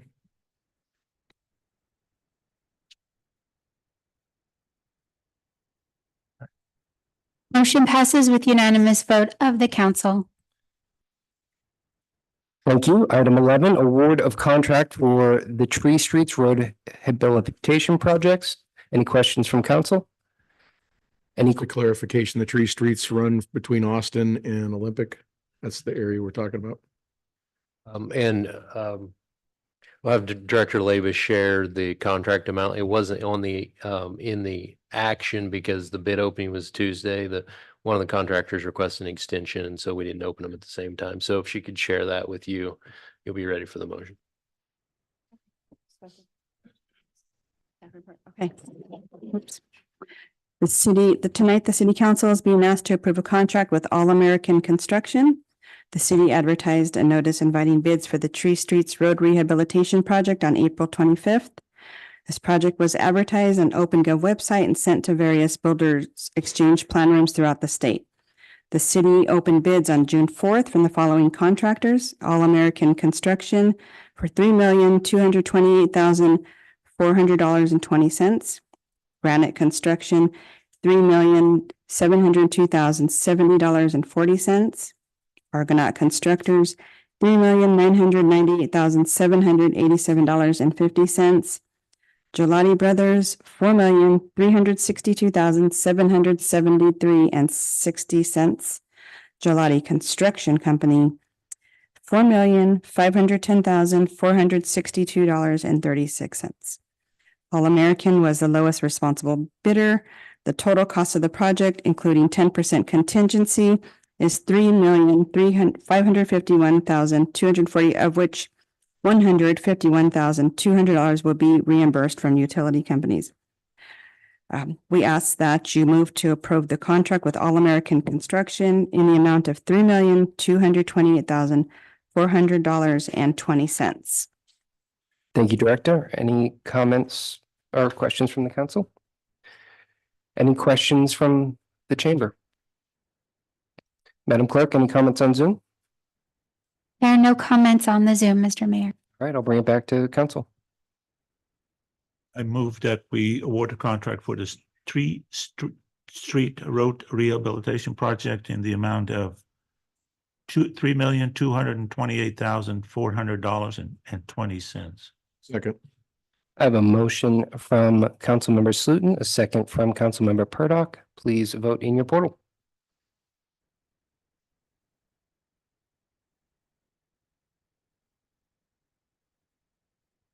Motion passes with unanimous vote of the council. Thank you. Item 11, item 12, award of contract for the Clear Lake Park Road Rehabilitation Project. Director Leba. Thank you, Mr. Mayor. Tonight, the city council is being asked to approve a contract with Lehman Construction. City advertised a notice inviting bids for the Clear Lake Park Road Rehabilitation Project. These streets include, I believe it begins on 3rd Street all the way to 16th, part of Country Club, and some of Sulphur Bank Drive, just to get an overview of the roads that we are paving, and as well as Woodland Drive. We're going to be paving that one as well. Bids that came in is from Lehman Construction with $6,164,000, $2.40. Argonaut Construction, $6,648,222.30. Wall American Construction, $6,680,791.70. Granite Construction, $7,028,743.10. And Gelati Construction at $7,296,567.30. Lehman Construction was the lowest responsible bidder. Total net cost of the project is $6,164,002 with a 10% contingency minus utility reimbursements for a net cost of $6,637,606.64.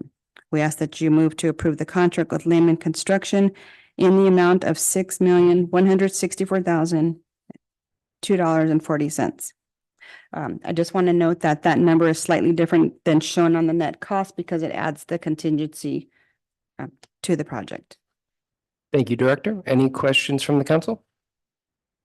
I want to make one comment, if that's all right, council, and that is earlier in the week, we did get a bid protest related to this project. The protest dealt with whether a notary acknowledgement, which was missing in the low bidder, was enough to make that a non-responsive bidder. So we did research that, determined that was a minor irregularity because the bid bond surety we contacted and asked, would you not satisfy the bond because of that lack of the notary? And they confirmed that it has no actual impact on the bond. So that would mean that the low bidder didn't get any benefit or advantage by being able to strategically or not do this. Long story short is that the low bidder is a responsible bidder, and the council is okay to award that bid. Thank you, Mr. Jones. Any questions from council? Any questions here in the chamber? Yes, come forward.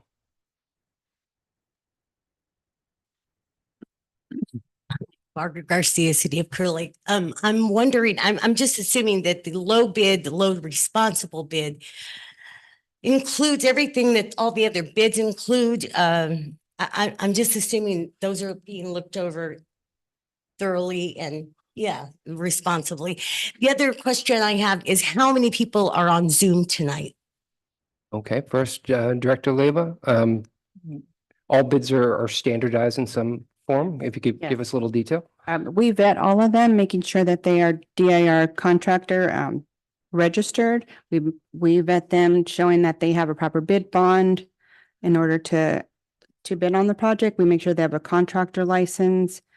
And then they have to confirm other items such as workman's comp, non-collusion, all vetted through the OpenGov system that we use. Thank you, Director. And then, Madam Clerk, can you give us an attendance on Zoom? I surely can, Mr. Mayor. There are 3 attendees on the Zoom. And I can also give you the YouTube stats if you would like those. Sure. Right now, there are 26 viewers on the city's YouTube channel. Thank you, Madam Clerk. Any other comments here in the chamber? Okay, seeing none. Any comments on Zoom? There are no comments on the Zoom, Mr. Mayor. And for those who are watching on YouTube, if you do log on to Zoom, the link is on our agenda and you are welcome to comment during various agendized items. All right, I'll bring it back to council. Mr. Mayor, I'd like to make a motion to approve the contract of Lamone Construction in the amount of $6,164,002.40. Second. I have a motion from Councilmember Kramer, a second from Councilmember Purdock. Please vote in your portal.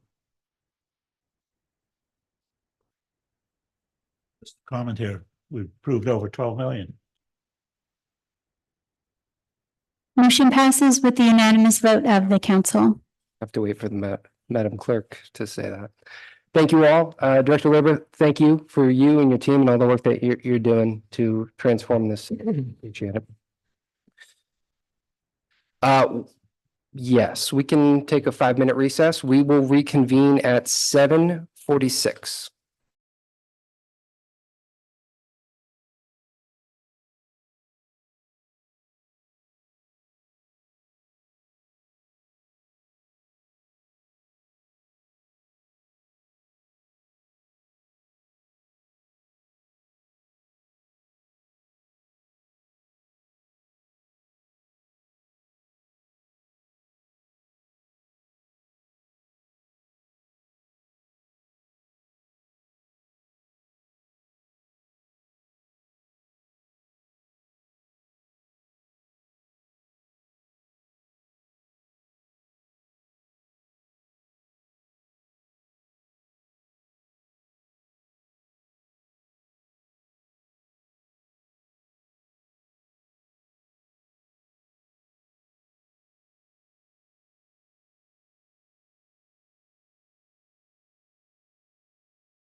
could be seated, we'll get started momentarily.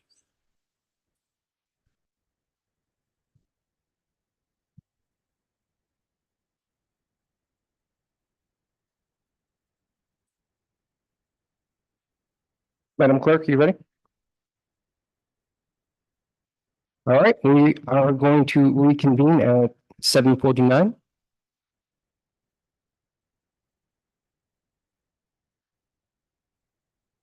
And now moving on to item 13, presentation and discussion on Clear Lake's water providers. City Manager Flora.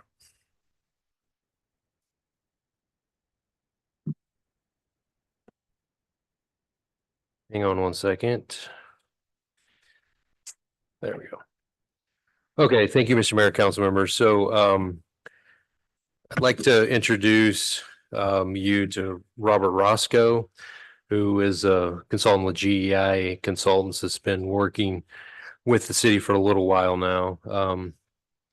And I give brief background on Rob before we turn over to him and have him get started. So he has BS in Civil Engineering from UC Davis, Master's in Civil Engineering from Cal State Sacramento with a dual focus in water resources and water quality. He's a registered professional engineer in California. He's a level T5, the highest level attainable licensed water treatment plant operator. He has 45 years experience in water system engineering, which includes planning, design, and construction management, operations, and executive management for both public and private water systems. He served as vice president and general manager for a private water company with 14 water systems in 5 California counties. Served as general manager at Sacramento's Suburban Water District for 15 years, serving a population of over 175,000. Recent experience with water system organization and consolidation issues in Butte, Mendocino, Sacramento, Placer, and El Dorado counties. He chairs the California Water and Environment Committee for the American Society of Civil Engineers. He has served on the board of directors of the Association of California Water Agencies for 8 years and has been a recipient of a number of statewide awards and recognitions. It could go on for quite some time with Rob's experience and in talking and meeting with a number of water experts in Sacramento and other areas. Everyone knows Rob Roscoe. So with that, I will turn it over to Rob to give a little bit of background.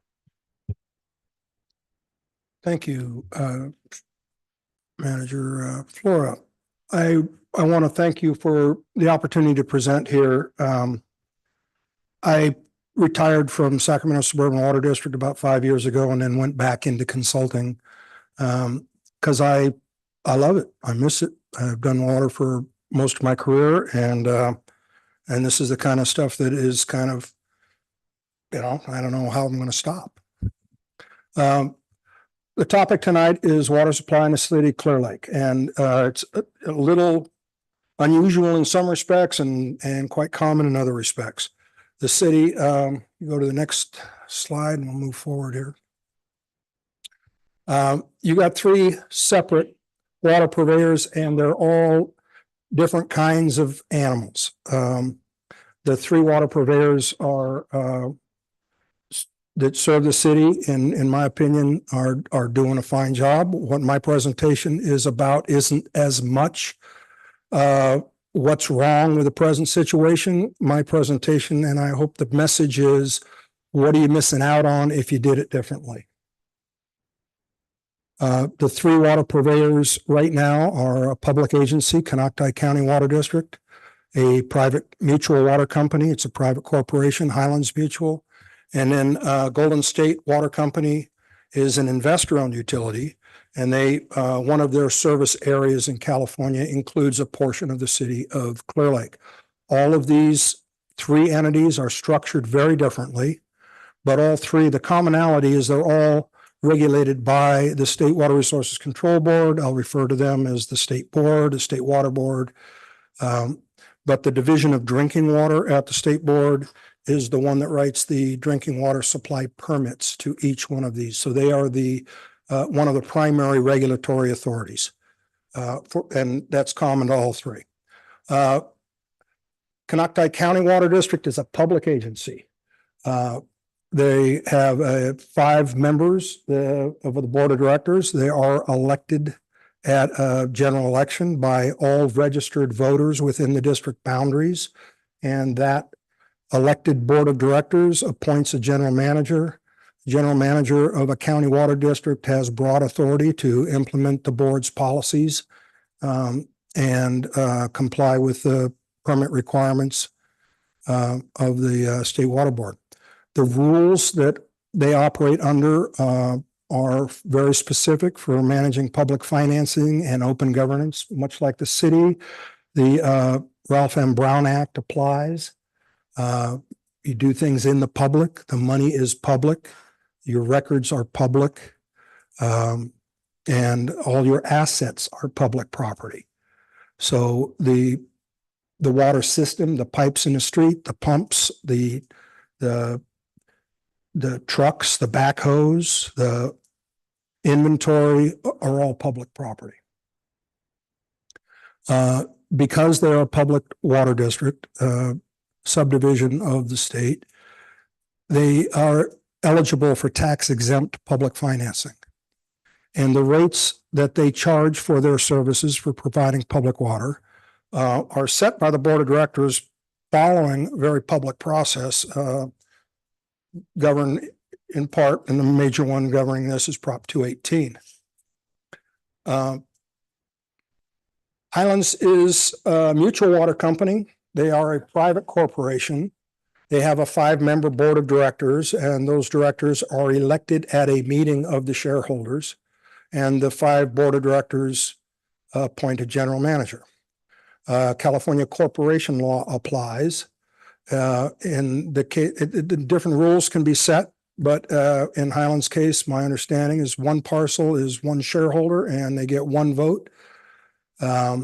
The bylaws are established by the board of directors.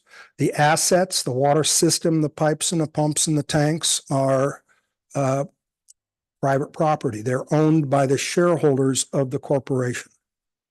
The shareholders of this corporation are the people who receive water from the Highlands Mutual Water Company. They have to serve only within their boundaries. They have no access to tax exempt financing, and the rates are set by the board of directors. The third one is Golden State Water Company. Golden State is a name used in California. They are a wholly owned subsidiary of American States Water Company. American States is a private corporation traded on the New York Exchange. You can buy stock in American States Water Company. They're under the New York Stock Exchange symbol AWR. The stock has performed better and worse depending on how the market has been doing largely, but they significantly are classified as an investor-owned utility. Golden State itself in California serves a number of connections in 80 different communities. Where you find Golden State largely is in Southern California, where the majority of their customers are. But 80 different communities means they're operating a lot of different small systems. They do a lot of that. And they serve a portion of the city of Clear Lake. The local manager here that operates and makes day-to-day decisions on running the water system here reports to a regional manager, Paul Schubert in Rancho Cordova. And the corporate headquarters is in San Dimas, California, for Golden State Water Company. San Dimas is in the LA basin. They are governed by corporation laws, but they're also subject to the regulations of the Securities and Exchange Commission, which makes them a private water system a little different than Highlands because their stock is publicly traded. Their assets are private property, and those assets are owned by the stockholders. If you buy stock in American States Water Company, you are a partial owner of all of the assets of American States Water Company.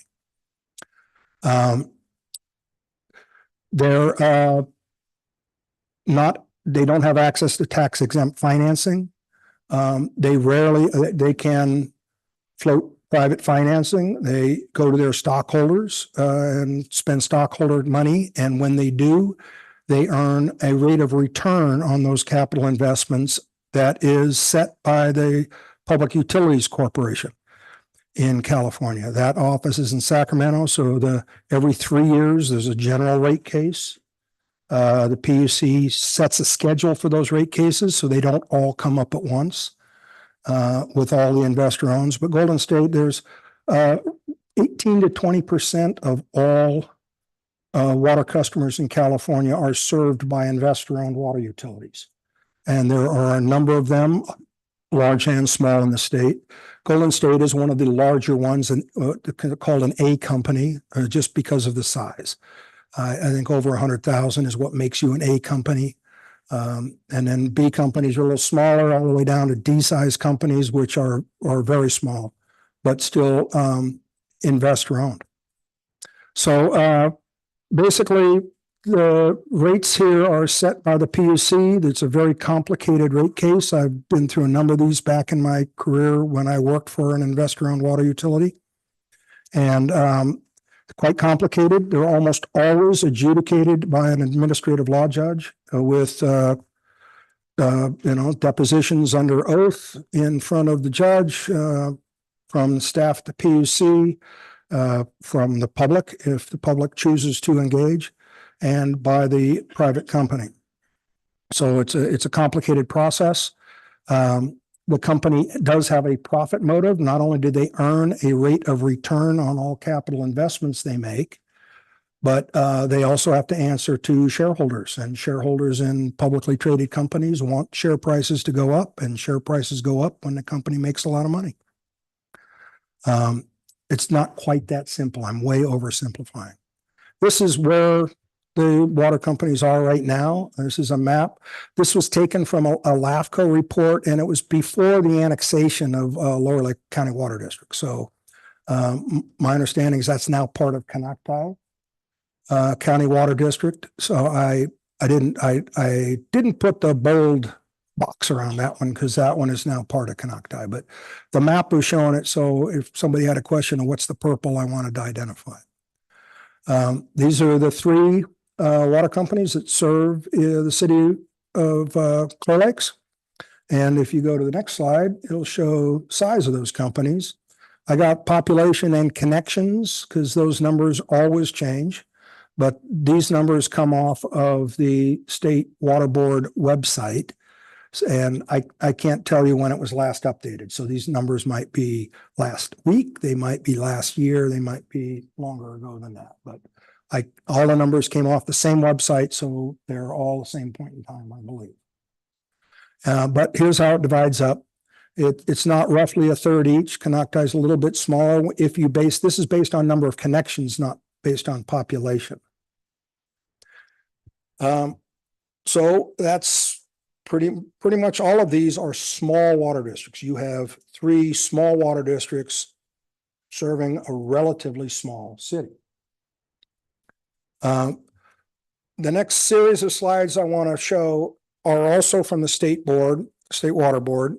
They have what they call a dashboard on public water systems throughout the state of California. So literally hundreds of water systems in California are rated on this dashboard. And I wanted to give a little bit of background. There's 4 main categories: water quality, accessibility. Accessibility is not the common thinking of accessibility. Affordability, and then TMF capacity is technical, managerial, and financial capacity. TMF is a common acronym used by State Water Board. If you are new to try to acquire a water supply permit, you have to demonstrate adequate technical, managerial, and financial capacity to the state that you can operate the thing long-term sustainable manner. So that's a common thing. But the right-hand column and they can change these indicators and how they do their ranking. They did change the affordability one. They dropped 2 older ones and they put in a new one called household socioeconomic burden. That was just added this year to their dashboard. But you can see, the water quality is standard things. Are there constituents of emerging concern? Do you have sources that have exceeded an MCL, a past presence on the human right to water list? Accessibility talks about really kind of the resilience of it. Do you have a number of sources? If you lost one source, are you still able to serve water at peak times? Are there interties with others that add to resiliency of the water system? Are you on the drought and water shortage risk assessment? The Department of Water Resources does a risk assessment of water supplies for the state of California every year. And so the State Water Board has kind of imported how Department of Water Resources has done their risk assessment into their assessment of overall accessibility. Affordability is kind of what you think, percent of median household income. And for the State Water Board, pretty much the entire city of Clear Lake is considered severely disadvantaged based on median household income compared to statewide averages. And they're looking at what are extreme water bills, and then they have this new one. And frankly, I haven't dug into this, but household socioeconomic burden is a new one they did this year. And there's a many 100-page manual that describes how they do this. There's got spreadsheets that overburden your laptop computer that they come up with these rules. But TMF capacity is, do you have the right certifications? Are there significant deficiencies? How was your last state inspection? Do you have cash on hand on financial capacity? What's your operating ratio, your net annual income? If you're losing money every year, that's a bad sign. So this is, I want to spend a little minute explaining these four categories: water quality, accessibility, affordability, and TMF capacity. So now I'll show you what the state believes. This is just snapshots from the state website. Conocti County Water District, here's where I got the population and connection numbers. But you can see the pictures at the bottom: water quality, accessibility, affordability, and TMF capacity. So that's just, kind of like your speedometer. This is their dashboard on how they are ranking Conocti County Water District. We can come back to these if they have any questions, but a lot of these, for instance, I already mentioned the household burden percentile. I'm not sure how that's calculated. It's a new one they put in this year. But let's go to the next one, is Highlands. And this is the dashboard for Highlands. Again, this is none of my information. I just took a screenshot from the state board website and put it in a slide.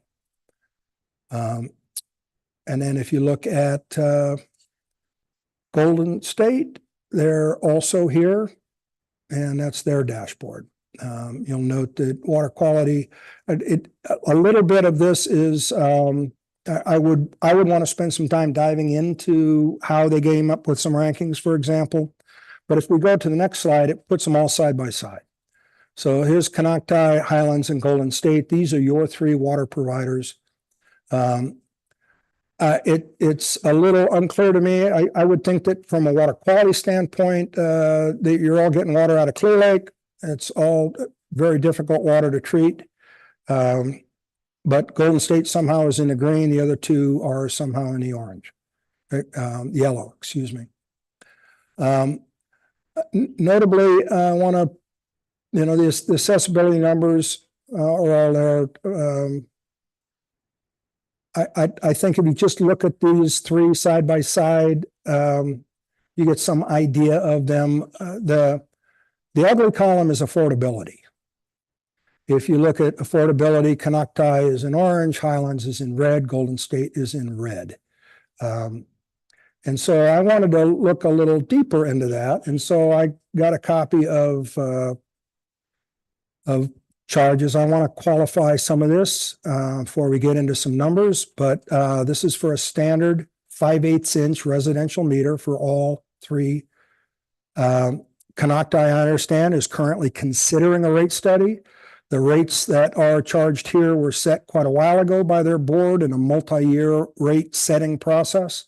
And this is the last year of that series of rate increases. So it's time to look in the future and see what needs to happen. So I understand there is a rate study underway. Highlands rates are brand new. The rates I publish here for Highlands are effective June 1st of this year.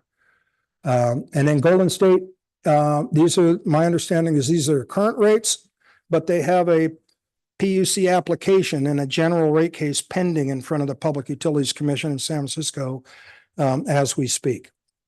I need to put a lot of asterisks under Golden State because I could not find on their website what their monthly service charges, volume charge, and all the other surcharges.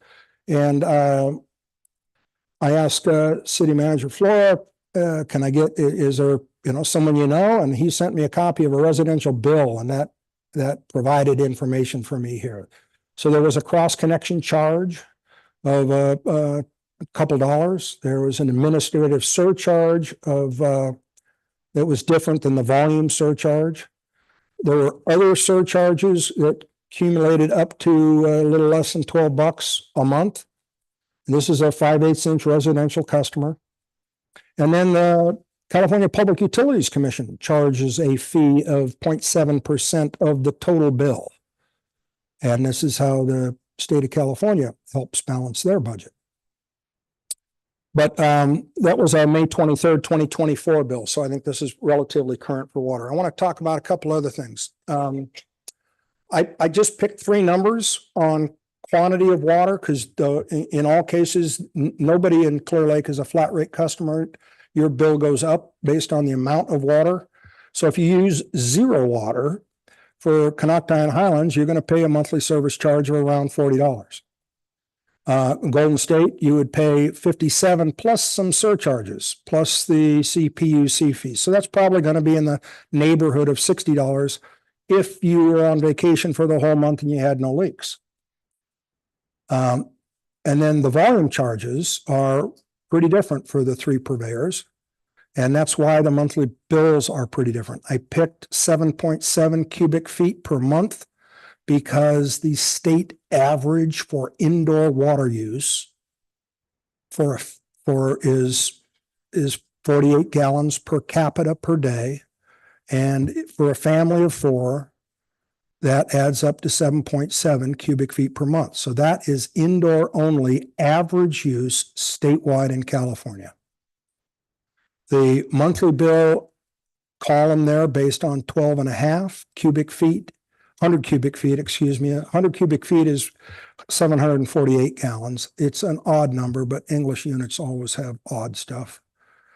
But 1,250 cubic feet a month is roughly an average bill of some irrigation, probably none in the winter, too much, some in the summer, but that might be an average consumption for per month for the year.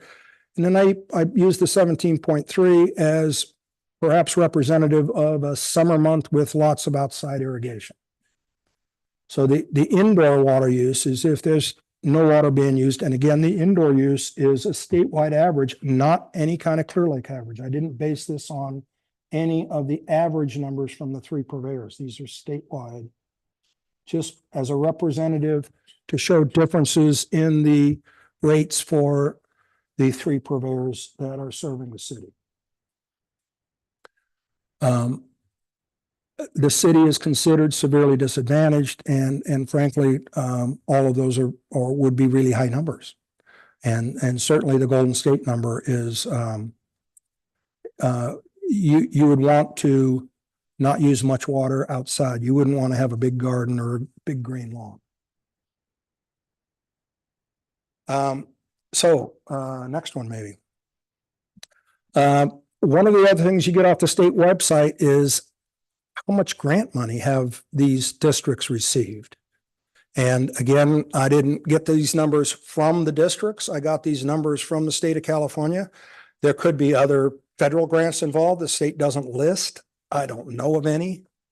But the amount of outside money, in my past career, I was always called this other people's money. This is not ratepayer money from the people you're serving water to.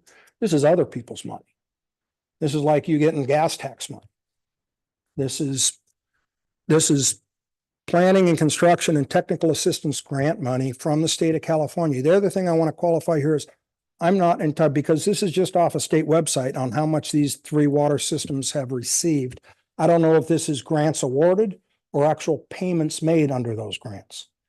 So in the case of Conocti, they may have cashed checks from the state in the last, since 2017, to the tune of $10 million. And they may have another 5 or some other number of grants that have been awarded that they haven't billed the state and received payment on.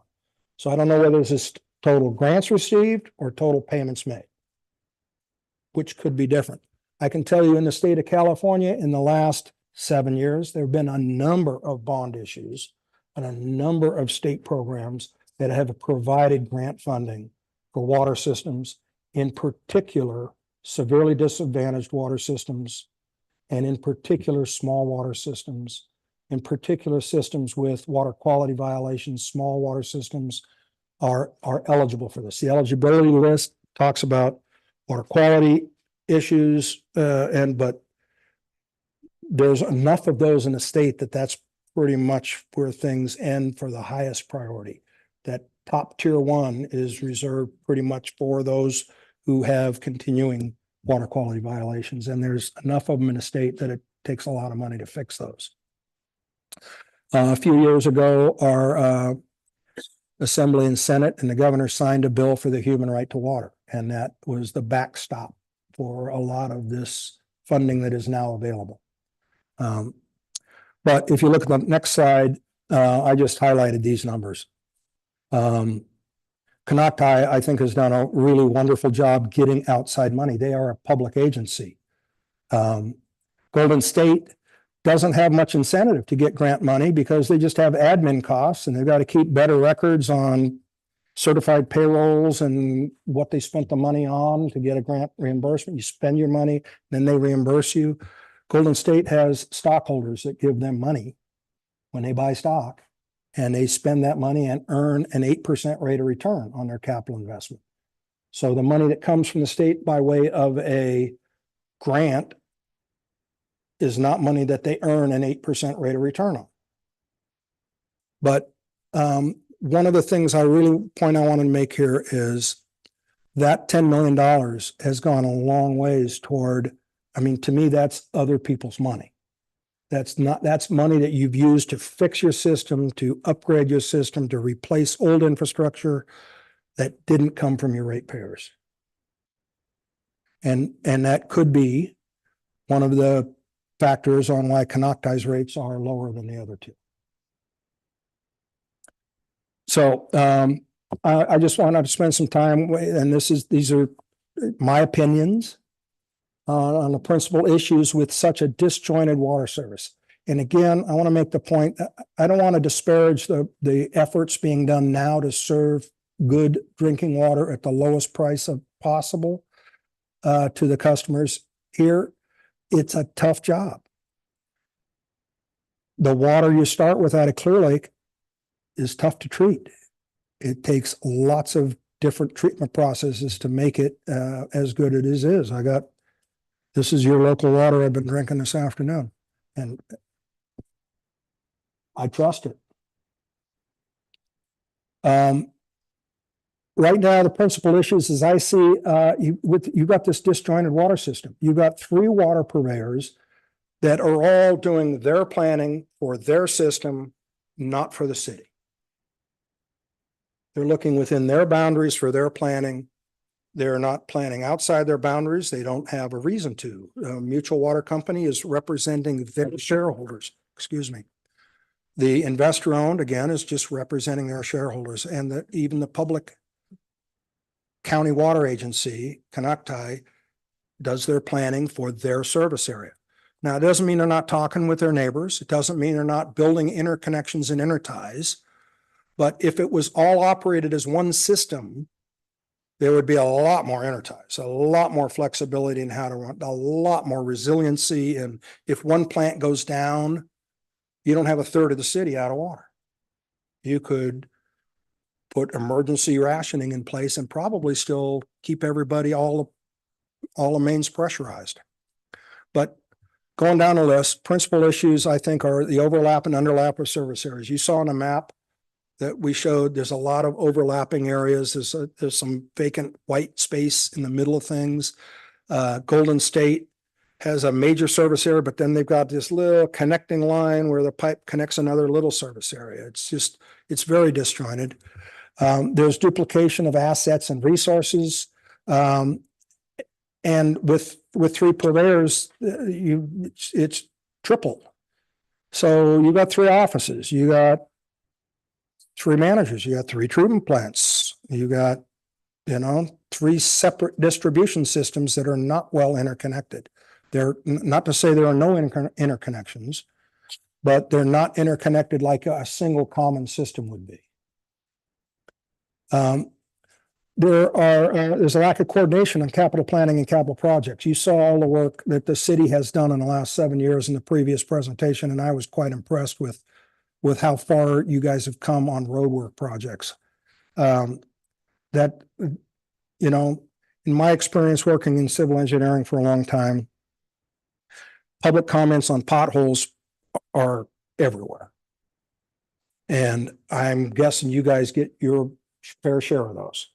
But looking at how much work has been done as a percent of the total miles, I was quite impressed. The problem here is you put new pavement down and then there's a leak because the main's old, and then the water company has to come in and trench up your new pavement. That, you want to plan projects to the extent you can. I'm not saying no planning is going on, but the coin has another side there too. You got a water company who has to replace a main, and they go in and replace a main, and the street isn't due for pavement for a while, but you got to put the pavement back over the trench. You got to do some fixing there, and then so that costs money. And then the city comes in, and if you could coordinate that work, you get both of them done cheaper. There's money to be saved. It's like an opportunity missed. There are a lack of economies of scale. You got three small water systems. It's like if you buy things in bulk, you get them at a cheaper rate. You just saw that in the bids you got on your asphalt work for the road work. Bigger project, you get good prices. If that was split up into little tiny projects, per mile, it'd be a lot more expensive. And then limited staff, and I don't mean this to be pejorative, but I've worked with small water systems, and when you have to serve, 1,500 or 2,000 customers with, 5, 6, 8 staff, each staff person has to do a bit of everything. When I was with an investor-owned utility and we had small systems in Santa Cruz and San Mateo and Sonoma counties, I'd have the local general manager call me up and say, we got to get this done. I got nobody to do it. And I said, well, you're wearing that hat then. You got to do a little bit of everything. And if you had a larger organization with more staff, those staff have an opportunity to become more specialized. You need a safety officer, you don't need 3. You need one expert in environmental compliance and water quality, not one in each district. So there's the treating drinking water to current standards is not an easy job. The 3 purveyors you have right now, none of them are out of compliance with drinking water regulations. There are no enforcement actions pending as we sit here today. There have been some in the past. But as we sit here today, all 3 water purveyors, there's no enforcement order pending against any of them. And they have a tough job to do. This is not easy work. And maintaining 24/7 system to serve water, because every customer, when they go to turn on a tap, wants water to be there and wants it to be at the right pressure. They want the fire hydrants to work. They want, no excuses. This is drinking water. This is important stuff. And then I just think there's significant duplication of staff roles and responsibilities. And the easy one is you have 3 local bosses. If it was one system, you'd have 1 local boss. Now, you get down below the main local boss, and you still have to run the system. You still have all of those mains to deal with meters and service lines and leaks in the mains and dealing with regular operation and maintenance of the treatment plants. I don't see joining this as being any kind of immediate change in total staff. There could be some efficiencies over time with, but it would take a period of time to figure that out. And in past mergers of water districts, and I've been involved in public and private ones, that has almost always happened through attrition. So, in general, nobody loses their job, with the exception of the one person under a contract. And if your general manager is under a contract, there's usually only one boss needed when you're all done with a merger. That doesn't mean the other bosses don't have jobs. There's a lot of institutional knowledge that you don't want to lose. People who've been doing this stuff for a long time know where everything is, and they know how things work, and they know how to fix things that break. You don't want to lose that. So let's go to some potential benefits of consolidation. Certainly improve capital project coordination. The planning that's done now for water system planning is done. There's 3 separate plans done for 3 different areas of your city. There's no one plan done for water supply for the entire city. Nobody's doing that. For non-public entities, there would be improved access to grants and low interest loans. Public entities have that access now, and you've seen that Conocti has been successful in pursuing other people's money. There's improved system resilience and emergency response capabilities. It's not uncommon for a small water system to lose the licenses that are required, because Clear Lake water is difficult to treat, and the types of treatment processes you have. I believe all 3 water systems require a T4 treatment license. That's a very high level of specialty licensing. There aren't that many folks around that hold those licenses. So for small systems, if you have your main licensed operator get hit by a Mack truck walking across the road and you don't have a license, that's a problem. If you're a bigger system and you got 3 of those licenses, it's not as much a problem. I don't mean to be gory about this, but I usually use hit by a truck or hit by a bus.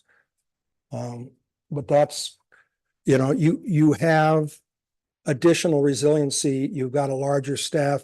If somebody's on vacation, you got somebody else who can step up and take care of that. You don't have to put off things till they get back from vacation.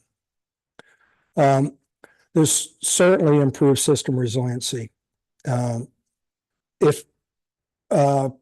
Again, and I'll bring up this situation of fire flows. I looked at a list of fire test results on a number of hydrants scattered around the city of Clear Lake. All 3 water systems were involved with that. Some of the results seem fine. Some of them didn't quite seem so fine. But that, I got to tell you, that's not uncommon with a small system that was built a long time ago. Standards have changed. So putting mains in the ground 50 years ago, it probably wasn't a very big main. And it probably doesn't provide the fire flow that you would expect today. But with combining, you can use a storage altogether. You don't have to have fire flow storage in 3 separate systems. You've got Highlands with more storage than the other 2. But if they're operated all together, you would have more. If a plant went down, you'd have more in storage. If a big fire happened, you'd have more ability to respond. If the system was well interconnected, operated as a single unit. And that's my point here, with modest investments in system interconnections, pressure sustaining valves, pressure reducing valves, pressure zone modeling, and maybe changing some pressure zones. If it was all operated as a single system, I think for modest additional investment, you could have some significant improvements in fire flows and fire duration. Because firefighting is a combination of how much flow comes out of the hydrant and how long will that flow be sustained. And I think by combining assets, you could, I'm not saying you're going to solve all problems to meet today's standards without additional main replacements, because, you know, that last 4-inch main that feeds a hydrant or a 6-inch main, it still might be the limiting factor. But in my opinion, I think you could go a long ways to improving fire flows by operating those 3 systems as if they were a single system. I think you get reduced duplication of equipment and facilities. You got 3 offices, you need 1. You got dump trucks and backhoes and other equipment, you know, that could be shared. You got inventories. When you combine inventories, when you do a consolidation of different districts, sometimes you don't see the immediate benefits of that, but certainly over time, you're going to see a lot of benefits. A lot of times, somebody will be using different types of hydrants, Mueller hydrant, Clow hydrant, different types of valves, different types of pipe and repair clamp. And so you're not going to necessarily get rid of everything all at once and combine everything the same. You could have some differences, but, you know, I think before you would consider doing anything, you'd have to have a look into where would those cost savings come from. I think obviously you get some economies of scale, and I think you'd have more staffing options and you'd have more staff opportunities. In a bigger organization, there's more places for entry-level staff to move up. And there's more opportunity for specialization. And so I just think those are some benefits. And then if we go to the next slide, I think there are some continuing concerns. And again, I want to point out, none of these water purveyors are on any enforcement actions by the State Water Board right now. And I want to make the point again, I've said it, and I got another slide, I want to point it out again. Clear Lake water is not easy to treat. And all 3 purveyors heavily rely on Clear Lake as a primary source. If something happens in Clear Lake, if there's a fuel spill, if there's something with the lake, if there's a new maximum contaminant level for a raw water constituent that's close, and all of a sudden it flunks, all 3 purveyors have to respond to that. So there is source risk, it's difficult to treat, and that imposes risks of treatment upsets. The types of treatment processes that are operated to maintain drinking water standards in the city of Clear Lake are complicated. Highlands did have an exceedance of primary drinking water standards for haloacetic acids in the past 5 years. Haloacetic acids are relatively newly regulated, last decade or so.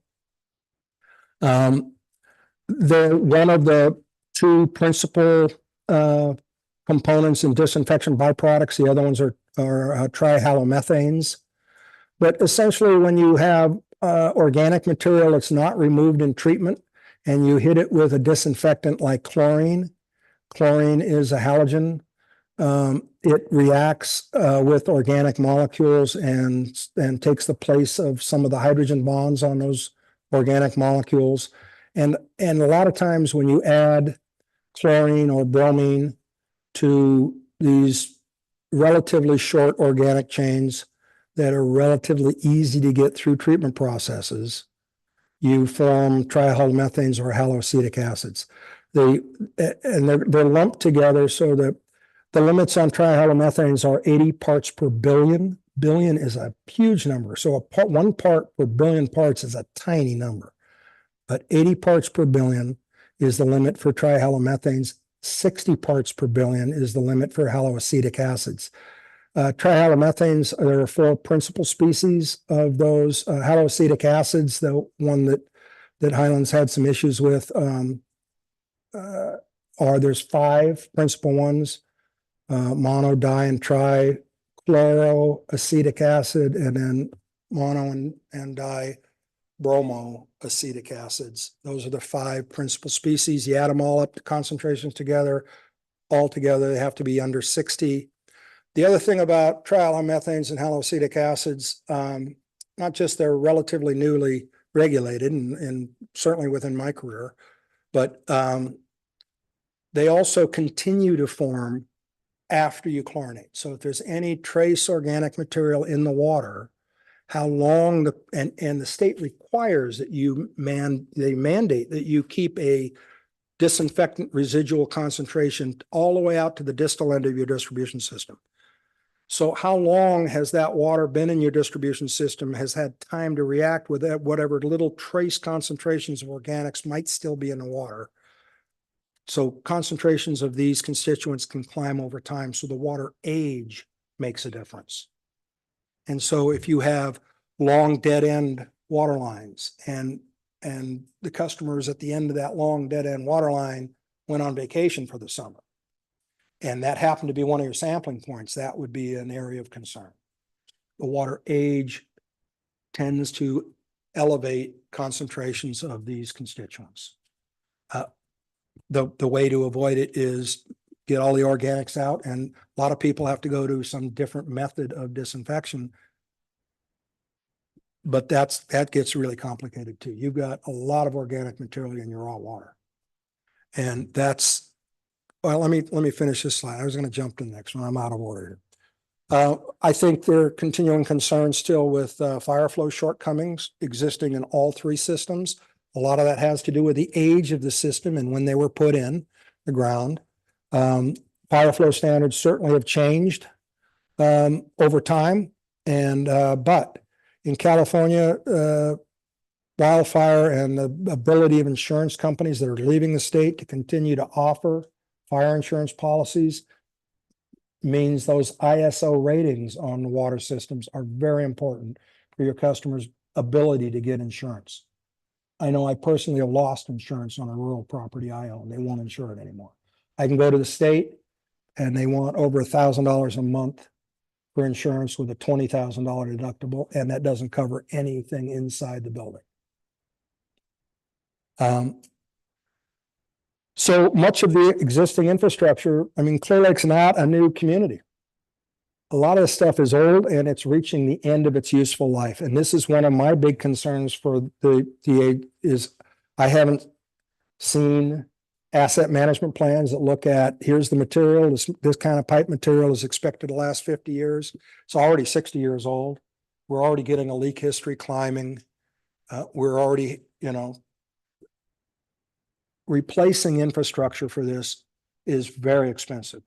The inflation on water system components has outpaced general inflation numbers significantly. In Sacramento, 5 years ago, I was paying about 1.1 million a mile for 8-inch mains and residential streets, including the new pavement on top. It's 1.6 million a mile 5 years later. That's way above standard inflation numbers. A lot of the chemicals used in treatment prices have gone up faster than inflation. A lot of materials, steel prices, concrete prices for if you're going to replace treatment plant components have all risen faster than standard inflation. So if you just say, here's how much I'm going to invest and I'm going to use a standard inflation number for it, you're going to run short of money. I think there's, again, I mentioned the lack of coordinated infrastructure planning. It hinders orderly community development. You got 3 water systems that are planning for their own customers or not planning, I'm confident that they're doing a good job looking at your general plans and your future plans and the city's specific plans, but only within their area, not necessarily citywide. There's nobody looking out for water supply citywide. I do think there's a number of missed opportunities. I think there's you're missing opportunities to improve system reliability and emergency response. You're missing opportunities to access what are available monies now that may not be available in 10 years. The state is in a budget crunch And they're releasing less of their bond money this year because of the debt service payments. You saw the governor's May revised, wasn't pretty. But there's still money available that hasn't been available in the past for systems, and a disadvantaged community puts you higher on those lists. Doesn't necessarily put you in the fundable category, but it puts you above communities that aren't severely disadvantaged. And then I think you're missing long-term cost savings through, the reductions in redundancies. And with that, I want to make one other point, I guess, about treatment of Clear Lake water. This is not for the weak. The raw water quality can change rapidly. This is the famous photo that made the New York press just last month.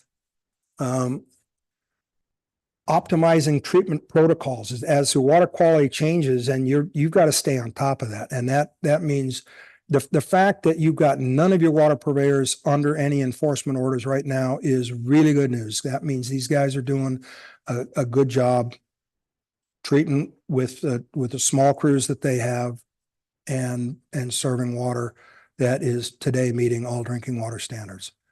I do think there are risks, and cyanotoxins associated with these blooms are one of those. Cyanobacteria account for a large percentage of that green color. And those small little microorganisms release microcystin toxin and 2 or 3 other ones that are, 20, 30 letters and 8 syllables long. But there is an increased risk with this higher organic loading of failing health standards for the products, the disinfection byproducts I was mentioning. This is organic material in the lake that is difficult to remove and poses additional risks to flunking drinking water standards. And I'd like to give credit to the 3 purveyors that you have right now for doing the job they've been doing. I just think, and I started my discussion here, I don't think this is as much about anything they're doing really wrong. It's not the best for the city of Clear Lake. There are opportunities missed, and I think that's what a lot of this is about. So I do have a couple recommendations. There's an ability, you guys should be continuing to work with the purveyors. Coordinate your capital projects. I understand that that Highlands is doing some pipe projects ahead of your pavement projects. That's excellent. That needs to continue, and it can go the other way too. It's like, hey, maybe the same contractor rebuilding your street can put the pipe in. And you can go to the bid documents and say, okay, here's my share of that project and the city share of that project. You wouldn't have to be doing that if the city operated a city water department and all the system was under the city control, because you'd be doing it already. But I think you should certainly continue to work with the existing purveyors on this. Continue to work with the state board on water quality concerns and funding opportunities. Continue to work with the existing purveyors to obtain information on their policies, procedures, finance and accounting practices. You got 2 private corporations serving the city, and public access laws don't necessarily apply.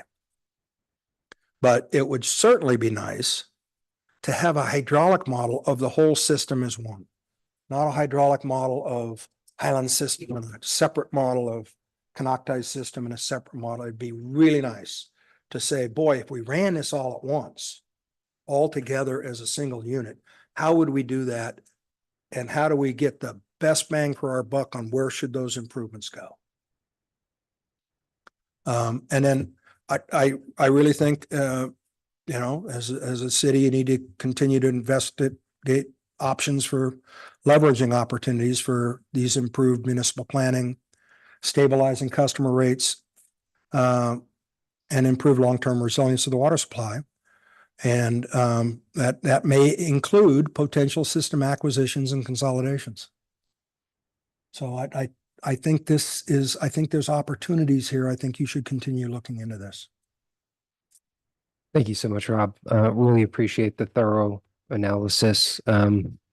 We recognized there were some issues. We wanted to investigate and look deeply into it, and we appreciate you raised your hand and came to help out. So at this point, does the council have some questions for Rob or staff? I had, I guess, one question around affordability. Obviously, small systems, we have 3 systems that are pretty unaffordable. That is really what drew my attention. We've had 2 conversations with Golden State when they've been raising rates and they have to come in front of the city council, and we push and we do all we can to try to keep that reasonable, but we haven't had much success. Aside from getting other people's money and raising rates, is there really a significant thing that any of these water companies can do, especially considering the struggling infrastructure they have right now? The struggling infrastructure is, I think, the elephant in the room. As stuff gets old, you got to have enough money to replace it. And you can't assume that, but it's really tough to put money away to replace old infrastructure if your rates are already unbearable. So that's kind of the elephant in the room. You've got a lot of infrastructure that is nearing the end of its useful life. It's when it was put in, I mean, you got a couple water districts have been here since the 1920s. And not all of that is original. They've replaced a lot of stuff. But as you replace it, you're not going to be replacing a 4-inch line with another 4-inch line. You're going to want an 8-inch line that feeds a hydrant. Most water districts have if the main serves a hydrant, it's a minimum of an 8-inch line. So past the last hydrant into a dead end cul-de-sac, maybe you drop it to 6 or 4. But if it serves a hydrant, because fire flow standards are going up, not going down. And the difference, your major cost is in the trenching and the equipment and the resurfacing. So the difference in the 6 or an 8-inch pipe isn't going to kill your project. And it does wonders for your fire flow. The volume of water and the friction loss goes up with a square of the diameter. So you get a lot more water through a little bit bigger pipe. We have, and seeing the map, it makes it a little bit more clear why we're having some issues, but we have some issues in our commercial areas where we've been unable to develop because the water infrastructure is not sufficient. Does that burden always fall on the developer? Typically, I would say that I've seen a lot of cities that adopt a general plan or a specific plan for an area, and it says that's the water, that's what's going in there. Here's what our future zoning is going to be there. And so, if a grant's available, you can take advantage of that. But somebody wants to go into an area, normally new development pays for new development. It doesn't go into the backs of existing customers. That's typical. Now, if you ran the whole system and you're also doing the land use planning, there's opportunities for efficiencies, I think. What if, there is a main there, but it's just not sufficient for the needs of that area, or it's close to end of life? Does that burden fall on the developer to replace that entire stretch typically? Well, a lot of that depends. Each water district, and I'm confident that these 3 water districts have their own standards. So each water district and their boards of directors, in the case of the investor owned, the president of the corporation approves those development standards. So the answer to your question is it can vary. The general rule is developers pay their way. Our existing customers aren't going to make a developer's project cheaper for them. Having said that, if you're in the land use planning business and you're in the water business, but you're not, if you're in both businesses, you can coordinate that kind of planning. when you do your asset management plans, here's our oldest mains, here's our leak history, here's our maintenance history getting into these areas. So we're gonna, and you've got your prioritization of mains. You can overlay that with land use planning and new zoning and where the city is directing new development activities and coordinate those projects, but without an ability to, you're operating with one hand behind your back. You don't operate the water systems. I think it's common for a small water system without land use authority serving a public agency with land use authority to have a policy that says development pays for itself.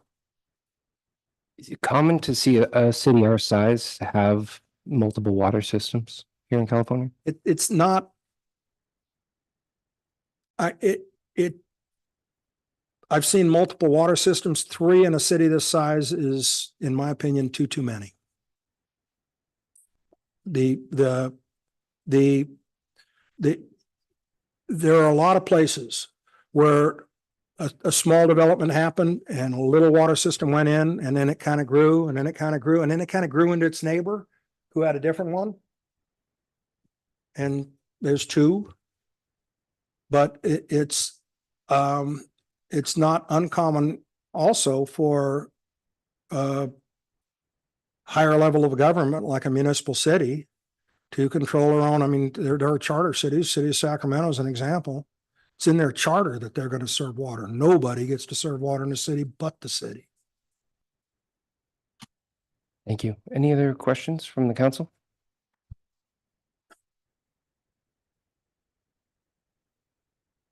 I have one. Question, what happens if a water district services an area that's outside of their district boundaries? Well, it depends on the rules. If it's an investor on a water utility, the PUC would set the boundaries, and you'd have to go to the PUC and change a lot of times if it's in a city, and I had to do this, had to change a franchise area. When I was with an investor on utility, we wanted to serve a new development in a county area that wasn't in our franchise boundary, and we had to go to the county for approval to extend the franchise. PUC also approves those. If you're a mutual and you serve outside your city areas, and this is an area where I generally qualify my statement by saying I have not passed the bar. I give free legal advice, and it's worth 4 times 0.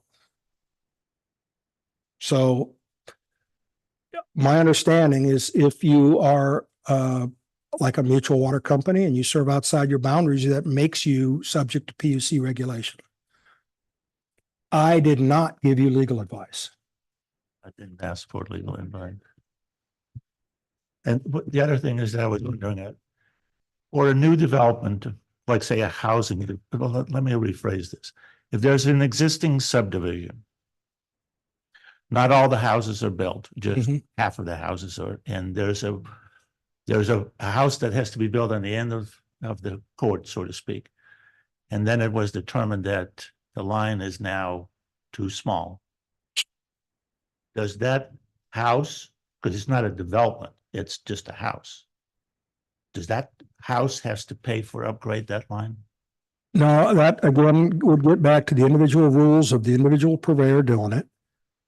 But that's a thorny one because fire regs have changed over time too. Residential developments over 3,600 square feet are supposed to be sprinkled now. And bigger water meter. And yeah. And so, fire flow requirements are set by the fire marshal based on type of construction and square footage and occupancy and a whole lot of different things. And so I don't set fire flow standards, and I never have. But in answer to your question, yeah, the line was adequate at the time the subdivision was approved, but things have changed now, and now the person who owns the lot finally is retiring and to build his dream house on the end of the cul-de-sac. There's a thorny one. So they would not be required. It would depend on the individual requirements of the water provider providing, so Canocti County Water District, I'm confident, I haven't seen them, but I'm confident they have a set of development standards. If you're going to develop here, here's what we mean. We want our mains buried this deep. We want them this material. We use these kind of valves and these kind of hydrants. This is our standards. I'm sure that Golden State has them, confident Golden State has them. I've seen them. But for the Sacramento systems. I haven't seen Highlands, but I'm sure they've got some kind of development standard. And it would depend on who the water provider is. If the city was providing water, you would set the standard. Say that again, if what? If the city supplied all the water to all the citizens in Clear Lake, you would have a set of development standards that would govern the development and who gets to connect and under what conditions. And if a new line goes in, what material is it made out of? How deep is it buried? How is it bedded and backfilled? You would set those standards. That new line also served those other existing houses or commercial, whatever it is, along the way to get to that last one? I'm not sure I understand. Well, you had a small line. Right. That's now isn't providing enough. Maybe it's old. They're gonna put a new line in to get to that end property. Right. You're gonna make it larger, I'm assuming. I'll give you an example. I work for a public water agency in the suburbs of Sacramento. We had a large development of big lots. These are very expensive homes. Done a long time ago. Very narrow streets. Fire department had their own protocol on how to respond to a fire in there because they couldn't turn a truck around. So they had to come in from one way, and the first response is saving lives. So the first truck in is getting people out of the house. Let's make sure the building's empty. The closest fire hydrant is too far behind them. They can't stretch hose to it. And so by the time the second truck is there and they've stretched 800 feet of hose and are putting water on the blaze, they're only saving a foundation. So in that case, we've got people up in arms, and these are, coming to our board meeting. I'm a public agency. I've got 5-member elected board of directors, very much like Canocti, only larger. And people showing up at our board meetings are going, how come you're letting this happen? And the fire department is this is the water problem. We would have had that fire put out had they had bigger mains and more fire hydrants. And our board of directors said, I want you, Mr. General Manager, to have your engineers come up with a plan for what we're going to do this. And we want to work it into our capital improvement plan.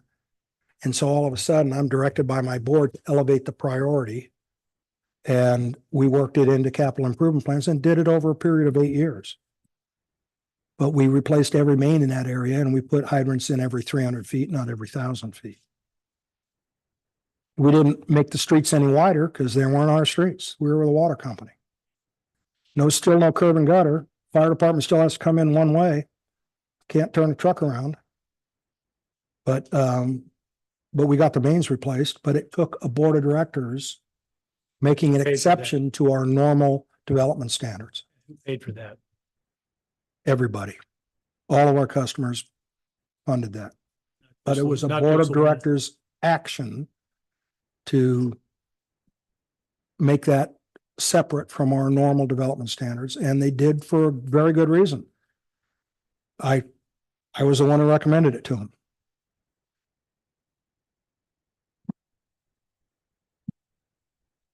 Any more questions from the council? Or Councilman McClellan?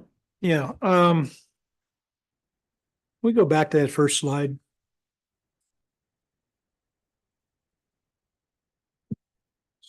Surely you don't mean the title slide. The next slide. That one.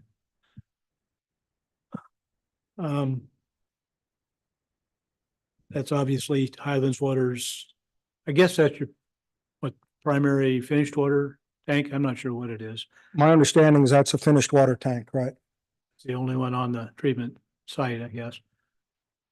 I don't believe it is. I just think that was just a picture taken to show that tank. I asked when I was putting this together, I said, man, this is really boring. I'd like to put some pictures in here. And so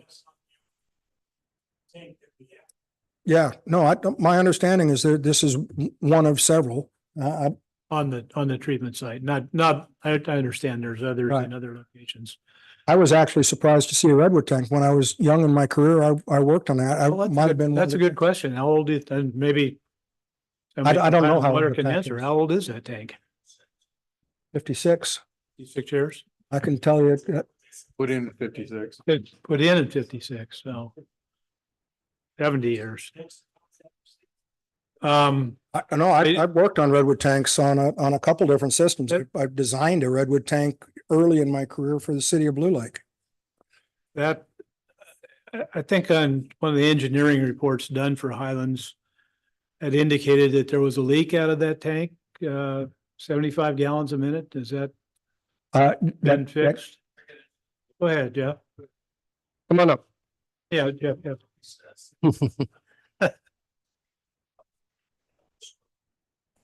Anyway, who am I answering the question to? Council. Kramer? It's kind of a funny question because as a redwood tank, particularly in the summer, the water level goes up and down. When it goes down and then it comes back up, you might say, man, it's leaking 75 gallons a minute for an hour or two. And then it kind of swells back up, and I'm sure you're aware of this. So its average leak right now is probably 45 GPM, be a guess. We're looking into, we've got some of the preliminary engineering done on the geotechnical, and I'm sure maybe Brian Jenner could speak to that, to replace it. So where does it line up in the grand scheme of things? I'm not sure. We have a lot of other irons in the fire right now, as you could well guess. I've got two bids to put a liner in it. A liner, It's like, okay. Put out the fire, so to speak, with a liner, so we don't gotta hear about it. And let's go on about other things we gotta deal with, and we'll get back to it. Yeah, I guess the integrity of the tank is what kind of struck me, because you can see the water running down one Oh, for side sure. of it. It seems. It's a heck of a thing. Redwood tank guys love them, and they love working on them, and they love charging us to work on them, and we would love to replace it. And it is on the list. It's honestly, if I have my way, we will line the thing within the year. And it's probably 6 years out of rotation to be swapped out. That's where it's at, in my opinion. You line it with what, vinyl or? No, they have a semi-permeable membrane that goes in there because you have to continually soak that redwood. Or this thing will. in It fact, shrinks and then it really leaks. Yeah, so. It's 120, I think, was one of the quotes we got. It's 70. So basically you're just kind of marking time with it now? I mean, Sure. We theoretically, like a lot of things, we could theoretically take it on time and take it offline and still make CT values. It's not even factored in the way we have our steel clear well here and the red one here. And there's a balance too between the two. We don't even need that. It's not even factored into our CT values. We just do it. It's just a little money in the bank kind of buffer for when all three distributions pump line up and all come on at the same time. It doesn't impact the clear well level so much. That's all. It's convenient, but. What, the integrity of the tank is more something, that's a huge amount of water that I don't, what's the size of that tank? I believe it's 290. I It's a believe big that's a tank. 290. Or is it 200? So, Correct. so do you do I'm sure you have to do safety checks on it. Sure. We for have, the- our tanks are dove in and inspected. They actually go into them every 3 years. We just did a geotechnical study and had engineering analysis done on that very tank, and perhaps Matt's not in the set. So I'd like to assure you that I don't think it's gonna fall off the hill and. Well, I'm and cause sure a those, split. those houses downstream from you Sure, would be the sure. ones I didn't. What? Hell, I don't know, might get hit by a Scud missile. And, Or a, well, I could. or a truck like he's pointed. You know, so, or what? I didn't say. I'd be smart there. Yeah. But I don't think it's a safety issue. I don't feel as though it's a liability for us. We can take it offline and demo it, and we can make really cool furniture and wall. Probably paint sell out it, of probably sell it for a lot of I don't money. really care. It's Yeah. kind of like money in the bank for it. It's just a little bit of buffer for the level of the clear well when all the distribution pumps happen to line up. We don't have to let them line up, Yeah. but we don't even get CT value out of it. Yeah, And there, You're aware of what that is. Yeah. so if you took it offline, it wouldn't put you out of business. No, no. If it fell off the hill, it'd be very inconvenient for our neighbors. It would feel that it would hit. Glad I don't live downhill from it. Other than that, we could take it offline. I think it's nice to have. And I think we should line it. And That- live with it for another 5 or 6 years till it gets to the top of the rotation for a swap, because it's gonna be pricey. Is that white paint on there or something else? No, that's what the chlorine, because there's chlorine in there, I would guess. Probably at 1.2. 1.2, free in that clear well. When the tank fills up. Show. Appreciate you. Comes out of here, and it kind of bleeds down, and there's a tendency for it to bleach the outside of the red. So it's bleach again, okay. It's kind of a bleaching effect over 60-something years. Now, you can pressure wash it if we do to keep the moss. It doesn't like moss. Why would we Redwood, leave on the redwood doesn't like moss. But it eats it. Mhm. But you're not supposed to coat them with linseed oil or nothing. Leave it there. And we got little springs on the vanes, and it's as good as any little junky redwood. Huh? tank. We need to tear it down. How about It is. the steel? I don't know, is that rebar? What is it that connects, holds it all together? 1-inch hoops, and they're in sections. And I think the lower 10 have little springs where these big nuts are, so that it gives it a little expansion and contraction. It's pretty. For the basic shrink and stuff. expand. For shrinkage, but it's still gonna bleed out the top. When the water comes down 5 or 6 feet, when it first comes up, it's gonna seep. And that's where we're gonna Sure. get that 75 GPM for an hour or so. Uh, Another time of year. Thank you. Thank you. And I think your presentation was good. I actually came in here kind of thinking that you were gonna present some attack, some other propaganda about how screwed we were, but I appreciate your comments on how well read we are. As far as, I don't see Frank anymore, I don't see Keith, but they work really hard. It's a difficult. Right. sport. So you guys had a water age problem and a exceedance and you got tagged on it? Well, I will, just for fun. okay. Well, if you could speak into the microphone, I'd appreciate that. Hello.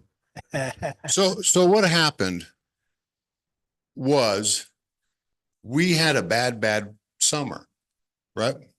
We typically pre-treat with permanganate and ozone, which helps blow up and dissolve the TOC in the water, right? Okay, that's good. It helps. But when you have really bad algae blooms that happen to be microcystis, like you said, Right. and we gave our test kit to Corolla Kennedy, but we had an ELISA test kit, an enzyme linked immunosorbent assay, right? And we tested for Cylindospermopsin, Yeah. which is the real bad one that comes out of microcystis. And we're like, okay, we're in a pickle. We continue to pre-treat and lyse all these cells, right, into our clarifier. And now it's coming through our filter, the media filter don't care. Right. But we have cells, we can sample the height and the carbon, right? We pull a sample out, we pull another sample out and say, man, this is 3/4 of the way through our carbon. Stop the pre-treatment, right? We have no choice. Otherwise, we're going to have a breakthrough of an acute algae toxin, right? Which is a Bad big news. deal. Right. Okay, let's take a gamble. Probably going to pop this sample, but it's an LRAA, right? So what? I respect the thing, but I can't push anatoxin or saxitoxin or any of these things through the carbons. Cause you know how carbons go. They're like the fountain at the Home Depot. They fill up, they go boom, and they shed, right? They'll just dump it. So we're worried about a breakthrough of this. So we shut the pretreatment off and we killed, Pam's raising her hand. We took it down to nothing because we can't continue to lyse those cells. Then we go back and test. Okay, good. We're back in a testable range anyway for it. Right. We're not pushing through our carbons anymore. So pull the sample, pull the haloacidic acid sample like 3 weeks later, right? Which is time enough to get to our 20th, which is way too big for what it services. That's your detention time issue. And that's all well and good. Okay, we blew a quarterly sample. You don't have to notify, you don't have to do nothing because it's an LRA, right? What do you suppose happens on our February sample? Let me rephrase it. What failed to happen between there and there? Between those two quarters, it never rained. And the lake just went down about that deep. And all of the organics just back up. Well, we're in the same boat. Pull a sample. Since then, we put in, what's it, a tidal wave in that 20th Street tank to help that. We've stabilized the chlorine residual and we've taken out any thermoclines or anything that can help by using the tidal wave, stabilize the chlorine residual and re-upped our pretreatment. So we haven't had a problem since, but that's how that happened. If anybody cares. Thank you. Oh, I hope that makes sense as to the what's in. No, it didn't make why. sense to us, but that's okay. It was a decision that was made and I made it, but No, okay. if you're, and I'll take the heat for it. We blew our HAA 5s. It was the lesser of two evils. We were in a box. And since then we have put better systems in place to try to prevent that. And it hasn't happened since. So that's what it is. So I think that's why I mentioned multiple times, you got a tough job. That's tough water to treat. Oh, very tough. Yes. Manganate and ozone as a pre-oxidant ahead of things is very unusual. Thank you both. It's very common around here. Well, yeah, I'm just, and I think that's, you know, that gets to my point that three little systems all dealing with the same problem is a bigger problem than if it was all handled as one system. You would have, you know, if you were on vacation as that happened and your number two was, you know, on. We are very lucky. Yeah. In that we have 4 T4 operators. I noted that. I saw it in your permit. Extremely talented. I don't know if Mike is here, if he gave up. Mike over there, Pam, Lowell, John, Leo. These guys are awesome operators. They really are. Yep. And so are Canoctize guys. We tried to poach Tom a couple times. But we can't seem to get him. Likes that purrs. Yeah, Tom's good. They're all good. Yeah, all very talented. All right, let's I started this by saying this is less about how the three are performing and more about missed opportunities. And I very much appreciate that because I was kind of like loaded. I want to explain some stuff, telling me about a treatment plant you never been to. But I appreciate your presentation. I think it was good. And it. Thank you. Yeah. And Thank I you both. appreciate your Thank you both. compliments to us and other companies. Might have a few more questions here from council members. Rob, Sutton. What happens if the agencies, there's these three agencies kind of proceeds in the same fashion they have to, because it looks like to me that there's not enough being replaced. So what is your biggest concerns right now on these three water stations and what would be the impact be on the city? Because that's what we are elected to do, to take care of the concerns of the city. I think one of my biggest concerns is just the fact that you've got a lot of old infrastructure and it's going to be extraordinarily expensive to replace. And that will have an inordinate impact on already high rates. Now, how do you fix that? You take advantage of whatever efficiencies and opportunities you can get. You get as much outside money to help wherever you can find it. Because that's money that isn't, So I just recently got a little flyer from Golden State Water where they said they improved in the last 5 years by $7 million. And I can see why. Just put that slide up of how much they charge. Well, I think if you look at, in very easy round numbers, take the total miles of main, right? And what if you put it in new today, how long would it last? And then do some simple division and saying that's how many we should be replacing every year. And if you're not, you're falling behind and you're kicking the can down to your children and grandchildren. And their rates will make them move somewhere else. Councilmember Murdoch. I just want to thank you for your presentation. I think it was very fair. I couldn't agree more. I have no questions about the water quality of all three companies here in Clear Lake. But one of the things that always has concerned me is the rate. We're here looking at how we can provide better lives for the folks that live here within the city limits and those that are impacted by just life living here. We don't have yards. You don't have to travel too far outside of the county to see people who have landscaping who aren't living hand to mouth as far as, just trying to pay their utilities and barely getting by. So I appreciate your presentation and the fact that we are in the red with all three purveyors for our rates. And Conocta was orange. For the rates? Yeah. Okay, then that's fine. Yeah. But still, it's expensive. Orange is bad. It's still expensive to live in a community that struggles economically. Yeah. So I appreciate that. One of the other things that you brought up, of course, is the funding. And I absolutely agree. We need to spend other people's money before we start hitting our own. The opportunities that exist with some of this funding from the state is what's interested me in this conversation, and the access.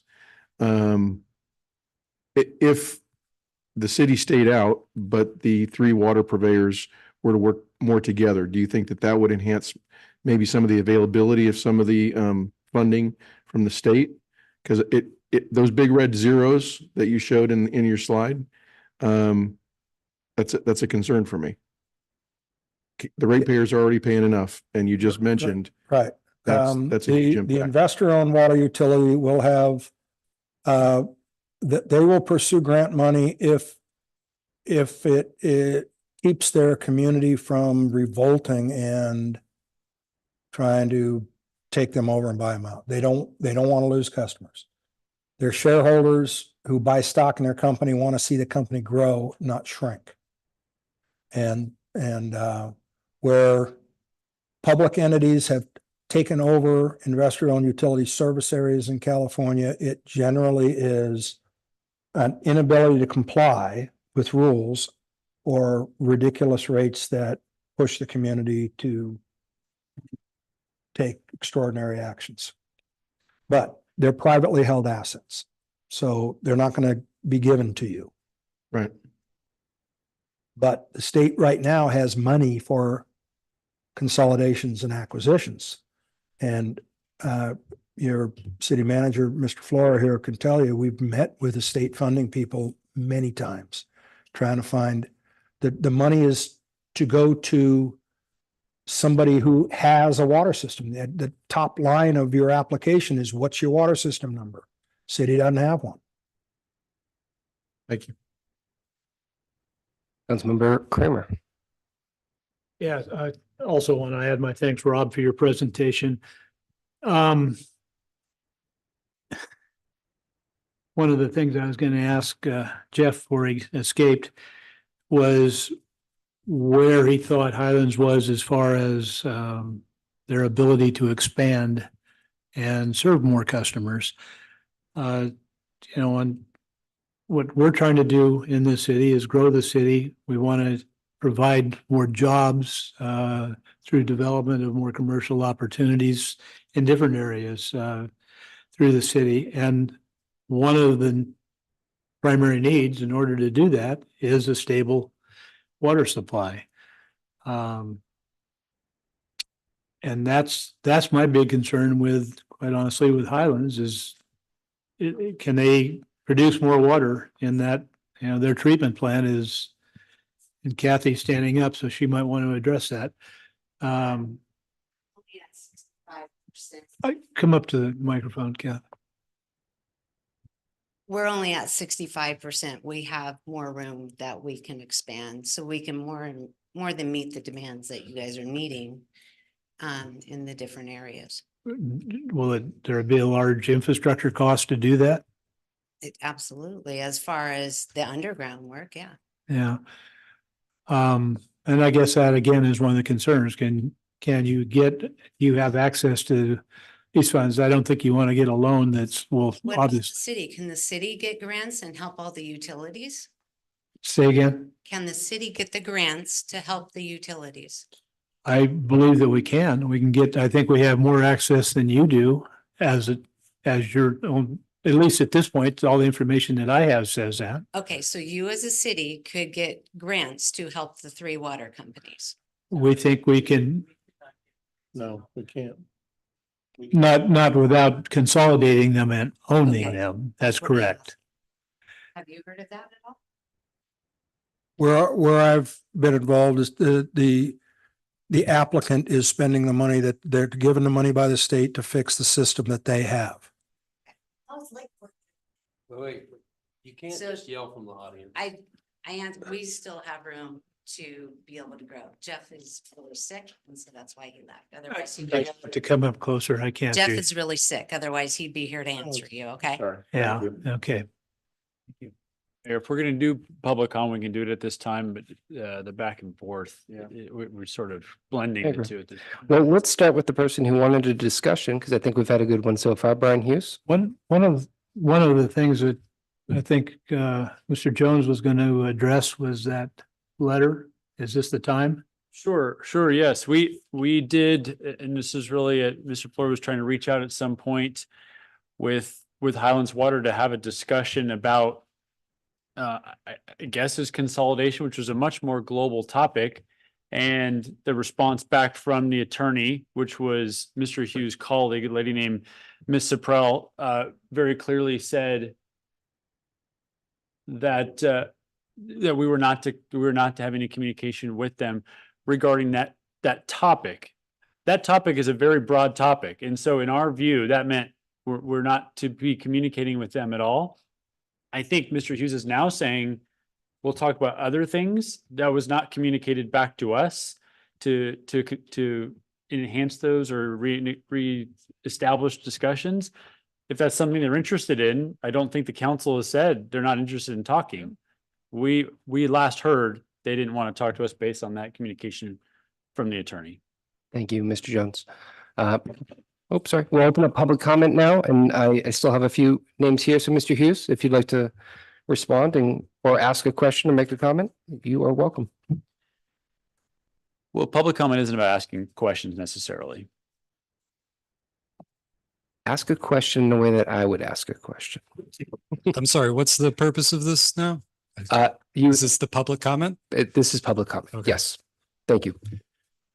Good evening, no longer afternoon. My name is Brian Hughes. I'm the attorney for Highlands Water Company. My comment is concerning this topic as a representative of Highlands Water Company.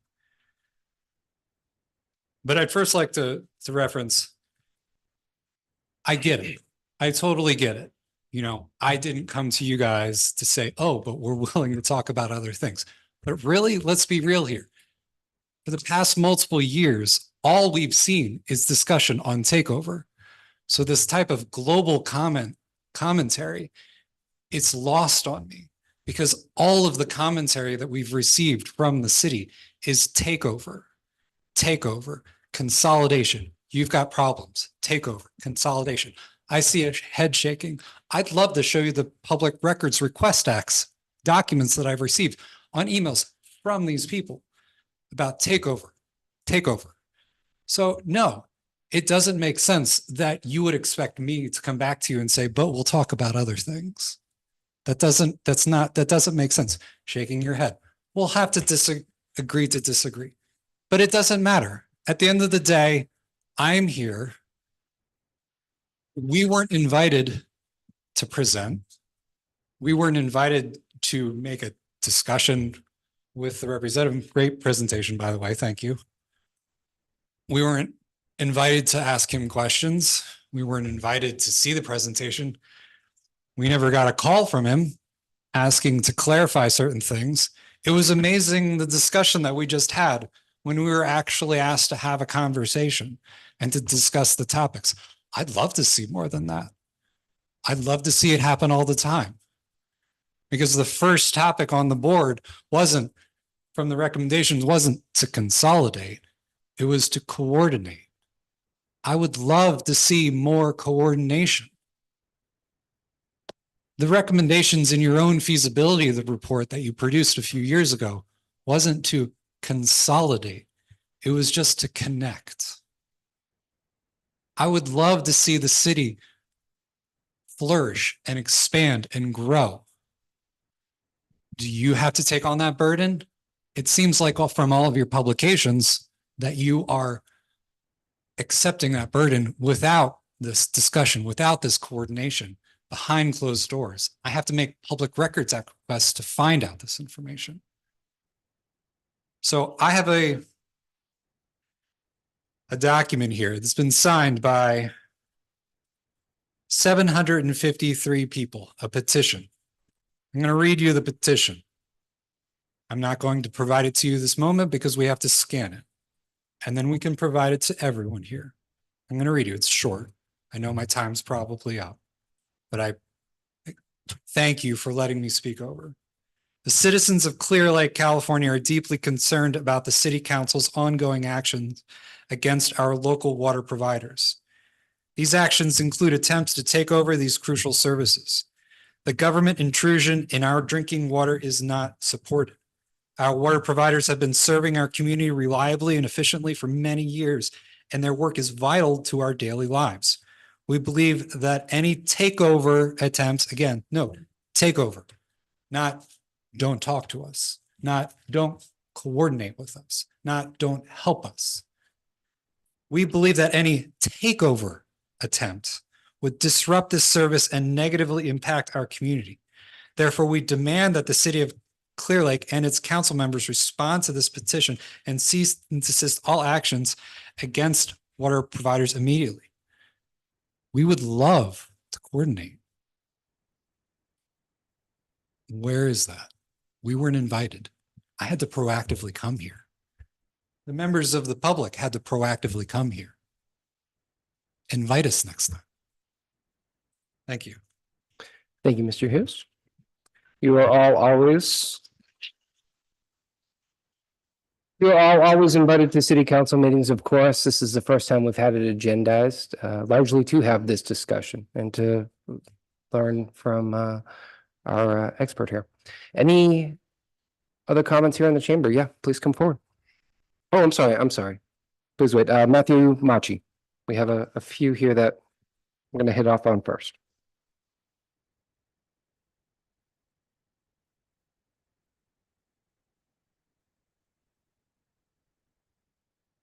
Thank you.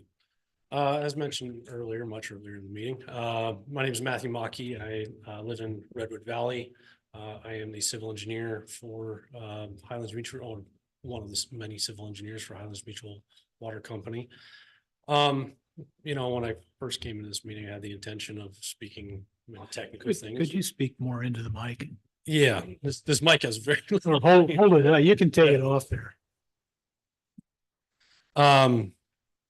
So coming into this meeting, I had the intention of speaking many technical things, which I think we've hit enough this evening, or at least for this time of night. So in doing so, I'm going to change gears a little bit and just talk about, you know, my experience with Highlands Mutual Water Company. I have a unique opportunity to interact with them on a regular basis behind closed doors, right? I'm sure, you've all seen people are different behind closed doors. They're not. The things that I hear when we sit down at their table are, how do we help our shareholders? How do we help, and not just our shareholders as in stock, but shareholders and the people that we serve water to. That is something I hear on a regular basis, is how do we prioritize our clients? That's a fantastic thing.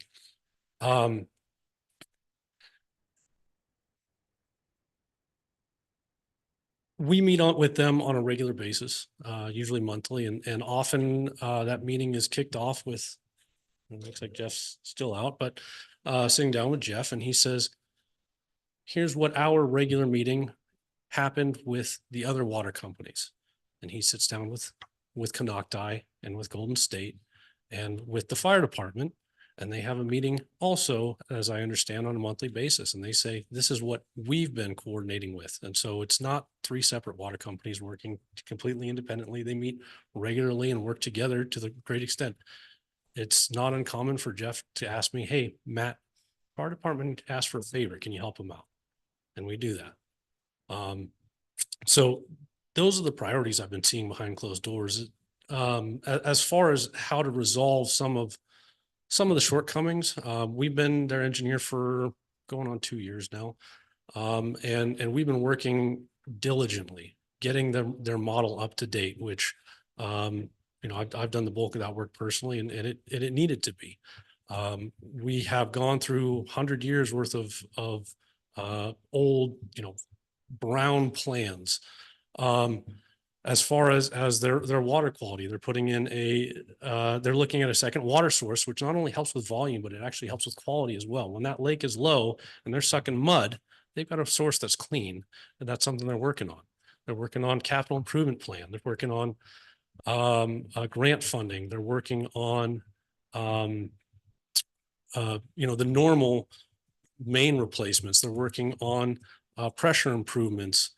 The amount of progress they've made in the last 2 years is making up for a long time, and they're putting in the effort, and they have their head in the right place, which is serve our clients. And so, that's my opinion of Highlands Mutual Water Company from behind closed doors. Thank you. Thank you. Question for you. Yes. So you're a contractor that works with them, correct? When I say contractor, I think of contract, but yes, we are a contracted professional engineering company. How many other water companies do you work with? Not going to speak to that at this time. Okay, that's fair. Yeah. Thank you. Thank you. Mr. Graves?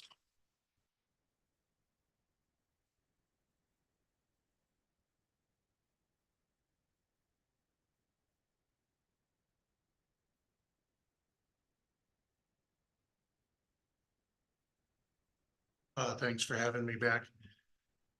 Basically, what I was trying to get down to is I don't believe you really can consolidate these three companies because there's no way you can take Golden State. You can't do it.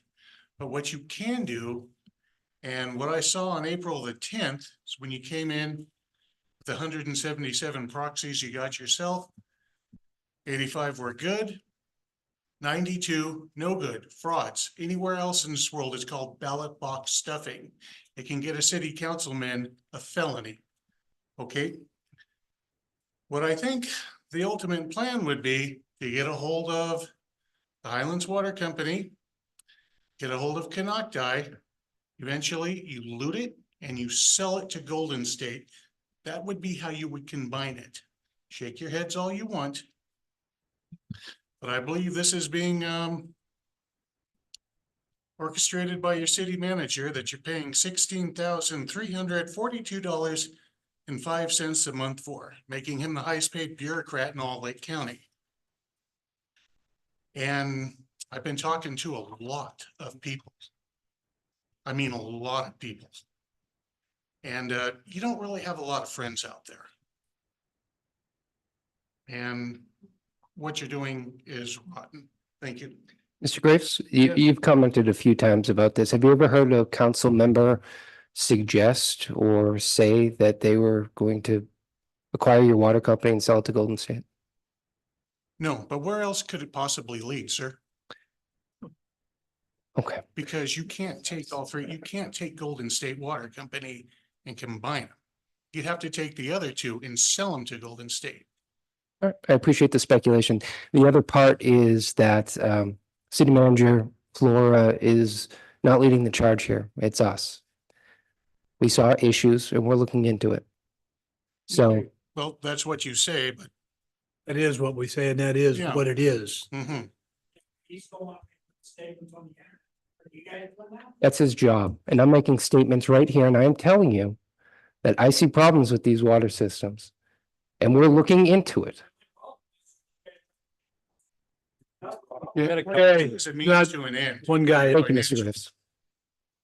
No one on this council financially benefits from acquiring water For systems. the city's financial. I mean, $810,000 for two properties over there at the old airport. You sold it for $1. Next time, come see me first. I'll double it. I'll give you $2. And then build a $50 million clinic on it. Thank you, Mr. Graves. But they should pay. They should pay for the environmental impact report. Thank you, Mr. Graves. Okay, you're welcome. That is the last of the submitted public speaking cards. If anyone else would like to speak, please come forward. Borenstein wants this. Yes.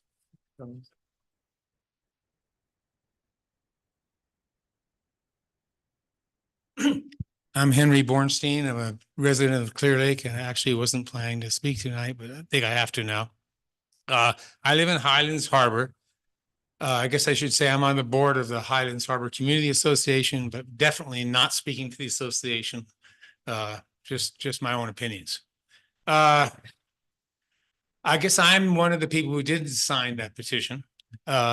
We did have a fellow come around to knock on the door and several times. I finally answered it and talked to him about it. And boy, I'm not sure what to say about it. But so I asked him, okay, so what's the problem? What's the problem here? Because I have no problem with the water company. I drink the water's fine. I've never had a problem. You turn on the tap, it comes out. You know, it's just been fine. So I have no gripe at all with the water company. I just wanted to know what the dispute was about because I knew nothing. And well, with respect, I got a lot of conspiracy theories. You don't want the government to run. The government can't do this. The government, I said, you don't want the government. Well, do you want the government to run the police force or you want to take that over? No. I got a lot of wild accusations against individuals. This is from someone wearing a T-shirt that said the name of the Highlands Water Company. I was pretty offended by all this, to tell you the truth. Now, I don't know. I'll just put this out there, and hopefully, I didn't paint a target on my back. But I think there's a lot of pressure tactics and scare tactics going in to try to get people to sign a petition, which really has no legal effect at all. Anyhow, I'm interested. I heard your presentation. I have no idea whether it's a good idea or a bad idea to consolidate it. I don't know anything about water companies. I think it's a great idea to look at it and decide whether it might make sense. And I just feel there's a lot of hostility. Part of it has to do, of course, when you're working for an outfit and you have loyalty to the outfit, you want to protect the outfit. I get that. But I think what you're doing is fine here. I think that I really learned a lot from your presentation. And I think that it'd be a lot better if everyone would cooperate in deciding, because if it turns out, just if it turns out that it would be a good idea to consolidate these companies and have the city run them, just say because you can get better financing or for whatever other reasons. At that point, I mean, that's something people can agree on or disagree on and move forward with a lot, but the hostility involving and the yelling, yeah, I don't know. I just think that when I look at it, someone comes across to me that way with the theory that you're benefiting or this is happening or that's happening. I mean, my prejudice is to say he's wrong. He's lost me already. And that's just my prejudice about it, right? Because I want people to talk the facts to me and not run around attacking other people. So I would love it if the water companies and the city could get together in a room. I don't know how that happens legally, and talk and come to some agreement. What do we agree on? What do we disagree on? And do an investigation and see who's right, rather than all this yelling and screaming. And it's a very charged term, takeover. You know, I mean, that's a very charged term. I think it's probably better languaging would pretty calm things down a little bit. And I mean, that's what I got to say. Thank you, sir. Thank you, Henry.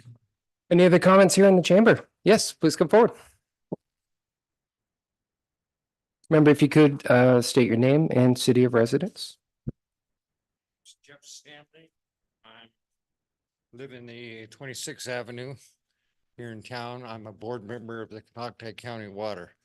Also, I need to lean on some. I've got a severe heart problem and I broke a rib, and the swelling is interacting in a bad way right now. My question was, this hypothetical situation where we combine all three water companies, I did some calculations. I do have a general contracting license. I've been in the water business. I've worked from different companies are different positions, refineries, for Navy processing, things like that at times. But just to fix Conocti's problems with the fire distribution and make it all, you were talking a dual system where you've got two mains that run parallel and you can only shut one off, do repairs on the other, which is the latest desirable way of design. Could you even do Conocti for 300 million?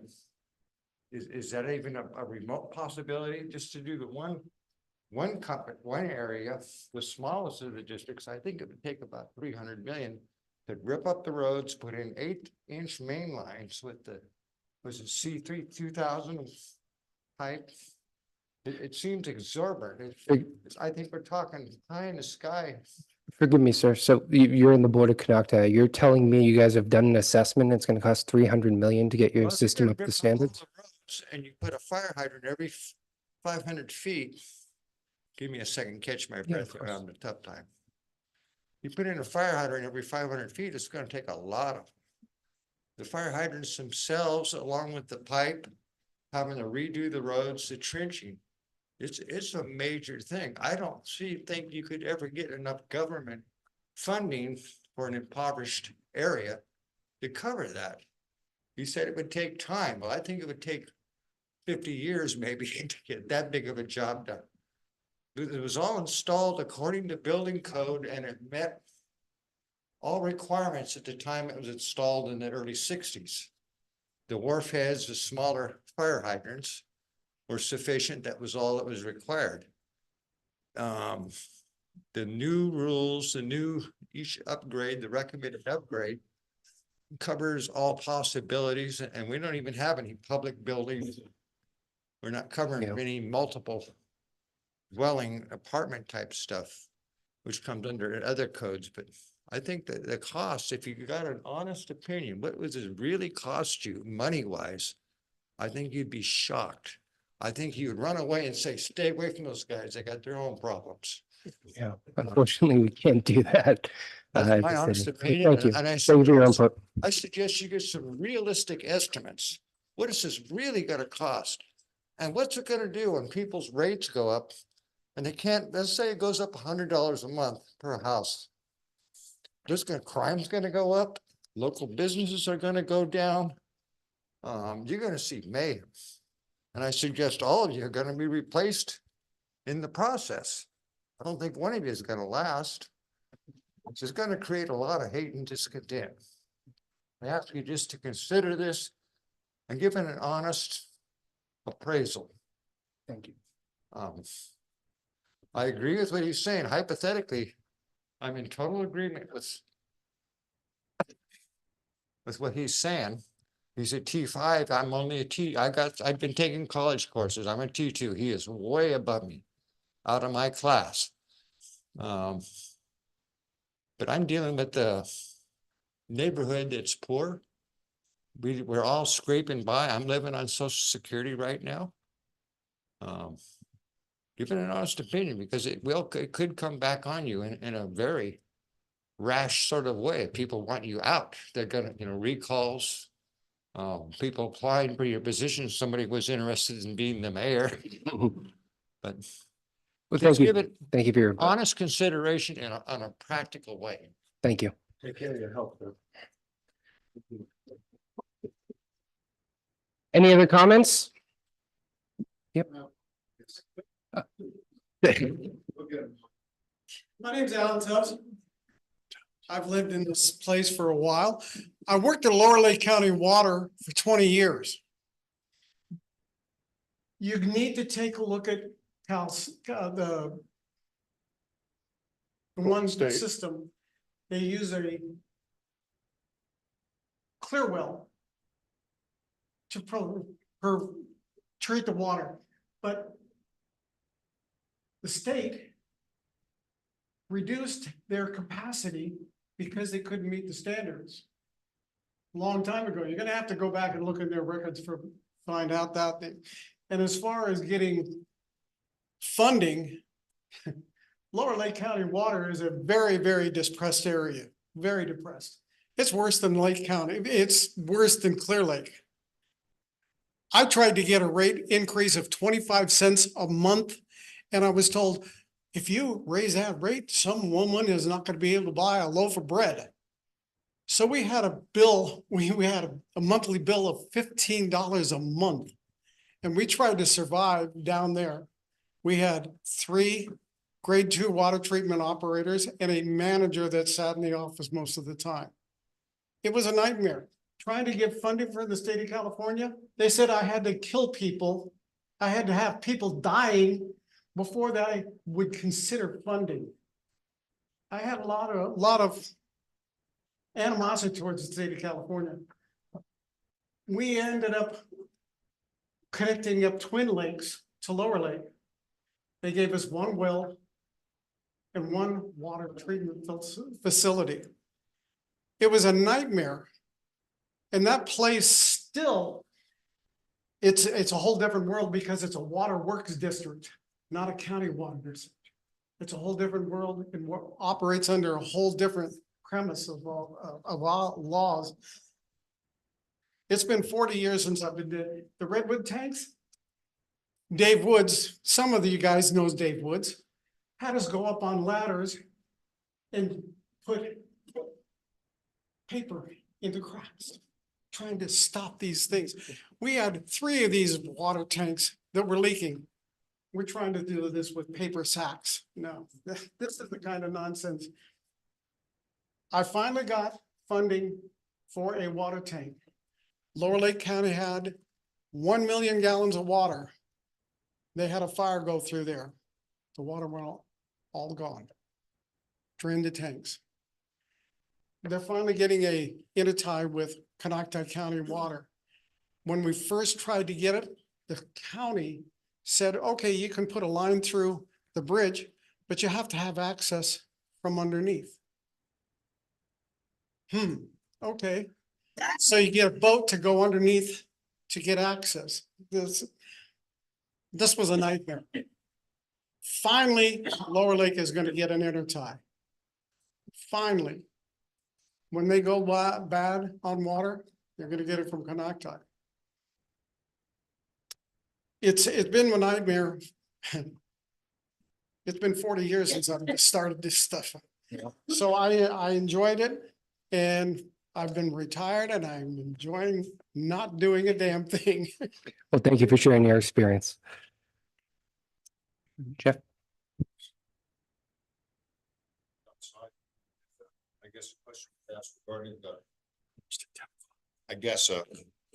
question was asked regarding the airport property. I'm not sure who asked it, but I don't think that's come up. no. What did I? What was the question? I've forgotten now. That's the capacity question. Oh, And I kind of let him out to dry and wasn't here. yeah, I think Kathy mentioned it's. I asked if how close you were to capacity out of your treatment plant. If we, Are you okay? You look like you're about ready to pass out. No, as soon as I get squared away here, Willie's convinced me to go to the hospital, but we're good. Good. We're gonna get through this. Anyway, it's fine. The, our treatment plant is rated at 2.5 MGD. And we're running in our summer highs during the peak flows. We get up to about 68% of that capacity. I think that's a pretty good number. I even did a little research because that's what was stuck in my head. And I followed up with some of the operators. And that seems to be about where we're at, about 68%. Now, we have run faster to make up certain times when we got low on water and backfed or whatever. Our system, if we're currently servicing 2550 and there's an additional 1,000 we figure, and Megan can probably clarify that number unless she left. It's about 1,000. We'll call it 1,000. So you're saying you're servicing 2,550 hookups now? Yep. And So you we could are, do 3,500? that's correct. So we are at approximately 72% build out, and I'm rounding some numbers here, of the district. And I believe our existing district is fairly representative of zoning, because we have overlaid the zoning map, our most current one, over our distribution map. And said, well, we've got a lot of apartments, we've got a lot of this, we've got some single family dwellings, whatever. So if it builds out like it's zoned roughly, we're probably okay. Is that a little close? Yes. That's where the well and our real pinch point, and this is more back to Mr. Roscoe, sorry. Our intention to increase capacity at the treatment plant is not only to supplement with wells, but as you know, you get about 1 gallon per minute per square foot on an upflow clarifier. That's about right. But the reality is at about 0.75, they start to tip over. So we're going to, of course, it's a solids contact upflow clarifier. We do not maintain a blanket. So it's not a solids contact. So our intention right after Halloween is to, when we take zone 2 down, is to install tube settlers in it. And I've worked with Guy Schott. You got to know who Guy Schott is. And he's high on, shouldn't say high on, he likes ballast sand technology. He likes a DAF technology. But the point is to increase our flow potential. We're looking at a well and we're looking at installing tube cellars where I think, and you'd probably agree, I think you could probably get to 1.5 with a tube settler. 1.2, 1.5. Either way, that'll bump our capacity to be able to comfortably meet our build out. So you're looking at a well there at the treatment plant, or? No, the well site, which we've got the engineering done, and we're shovel ready for the test well. And it's going down at the distribution yard on Lakeshore. You might know where that is. There's the office and then our warehouse and the yard. The main reason is its proximity to the raw water line on Mullen so that we can get it there and get it up to the plant and distribute.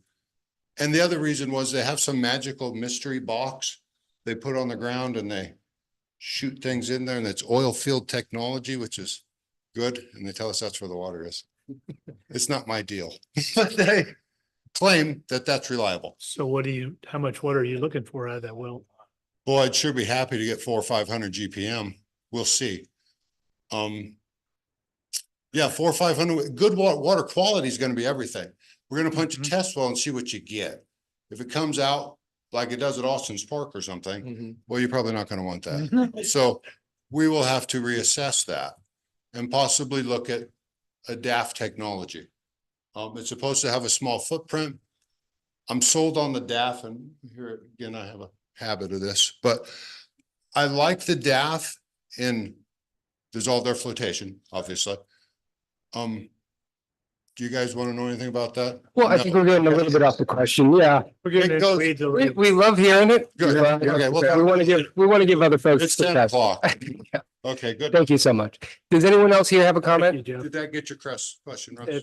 Thank you. For the most part, yes. Mr. Mayor, just want to remind the council that per council policy, if you want to go beyond 10 PM, you have to make a motion to approve that. Okay, we have 7 minutes here. So why don't we go fast and furious and we'll try to get as much input as we can. This will be back on the agenda, folks, in a future meeting. We do want to hear from all of you. I'll even stick around after, Mr. Fleur, if you'll join me, and happy to chat with anyone who wants to talk after this meeting. I just really want to know how long has the city wanted to take over the water companies here in town? We're getting information. I don't know. I mean. I don't know that that's the. Yeah, at this point in time, all we wanted was information. So, I mean, they're going out and bullying you guys to sign these pieces. I'm just going to say it now. I'm just going to say it because I'm tired of hearing it. And I've kept my mouth shut very well. Coming up here and constantly sitting there and the things that they went and told the stakeholders, you guys should be ashamed and want to inform. You say we didn't invite you to a meeting. Hey, we have council meetings all the time. You're always invited. Everybody's always invited. Take over all that stuff. That's just their words. We're looking into information. We're looking into wanting documentations that they're not giving us as shareholders or you as a shareholder. They don't let people come to their meetings without a notification. You know why? Because they can take anything now they don't want you to know about. You guys as shareholders should be questioning your water company because there's something wrong when they don't want to give out public information that we have requested over and over again. So it's not us. We're asking for information. They've turned it around to make it look like us. As council members, our job is to try to protect our community. That's our job. But I just cannot sit here any longer I was and just listen to asking the it. question. I just Well, wanted to. we know haven't how- been. I It wanted was to know never how planned. long He's acting it's like been a he's been planning secret. this for years. We just started asking for information. Thank you for the When? question. That's what It I was hasn't even asking. been that long ago. When did we ask the first time we asked for information? That's from them? what I was asking. Yeah. That's all I was asking. I mean, it's been this year. I mean, Well, I But then at a the year. end of last year, Yeah, I within a started year. talking to some of the managers about So this. over 6 months. Yeah. I was just wondering because in one of the meetings, somebody asked over Zoom why the city was trying to take over the water companies and y'all laughed at him and said, we're not trying to do that. But we're just trying to get information at this point in time to see what's the best for the community. That's really all this is to see what's best for our community. And if their capacities are not able to provide for our community, then it's our job as council members to figure out what to do. There's steps to all of this. I understand that. I listened to the gentleman over here. I've been coming to the meetings. I just think that, the council's supposed to be looking out for all of our best interests. But when there's enormous amounts of money involved, I think the facts get distorted. Well, we're not getting any enormous amount of money, so. Not yet. What, Well, what? As a city, by the way. In development, I'm not saying from us. I'm saying in development. Like, Okay, remember, you guys are the city. We're just representatives here. When you say the city benefits, yes, you would benefit from whatever we do. That's the whole point of having a council, is to hope that the whole city benefits. You guys are the city. You kept saying the city, the city, the city, but that is you guys. You guys are the city.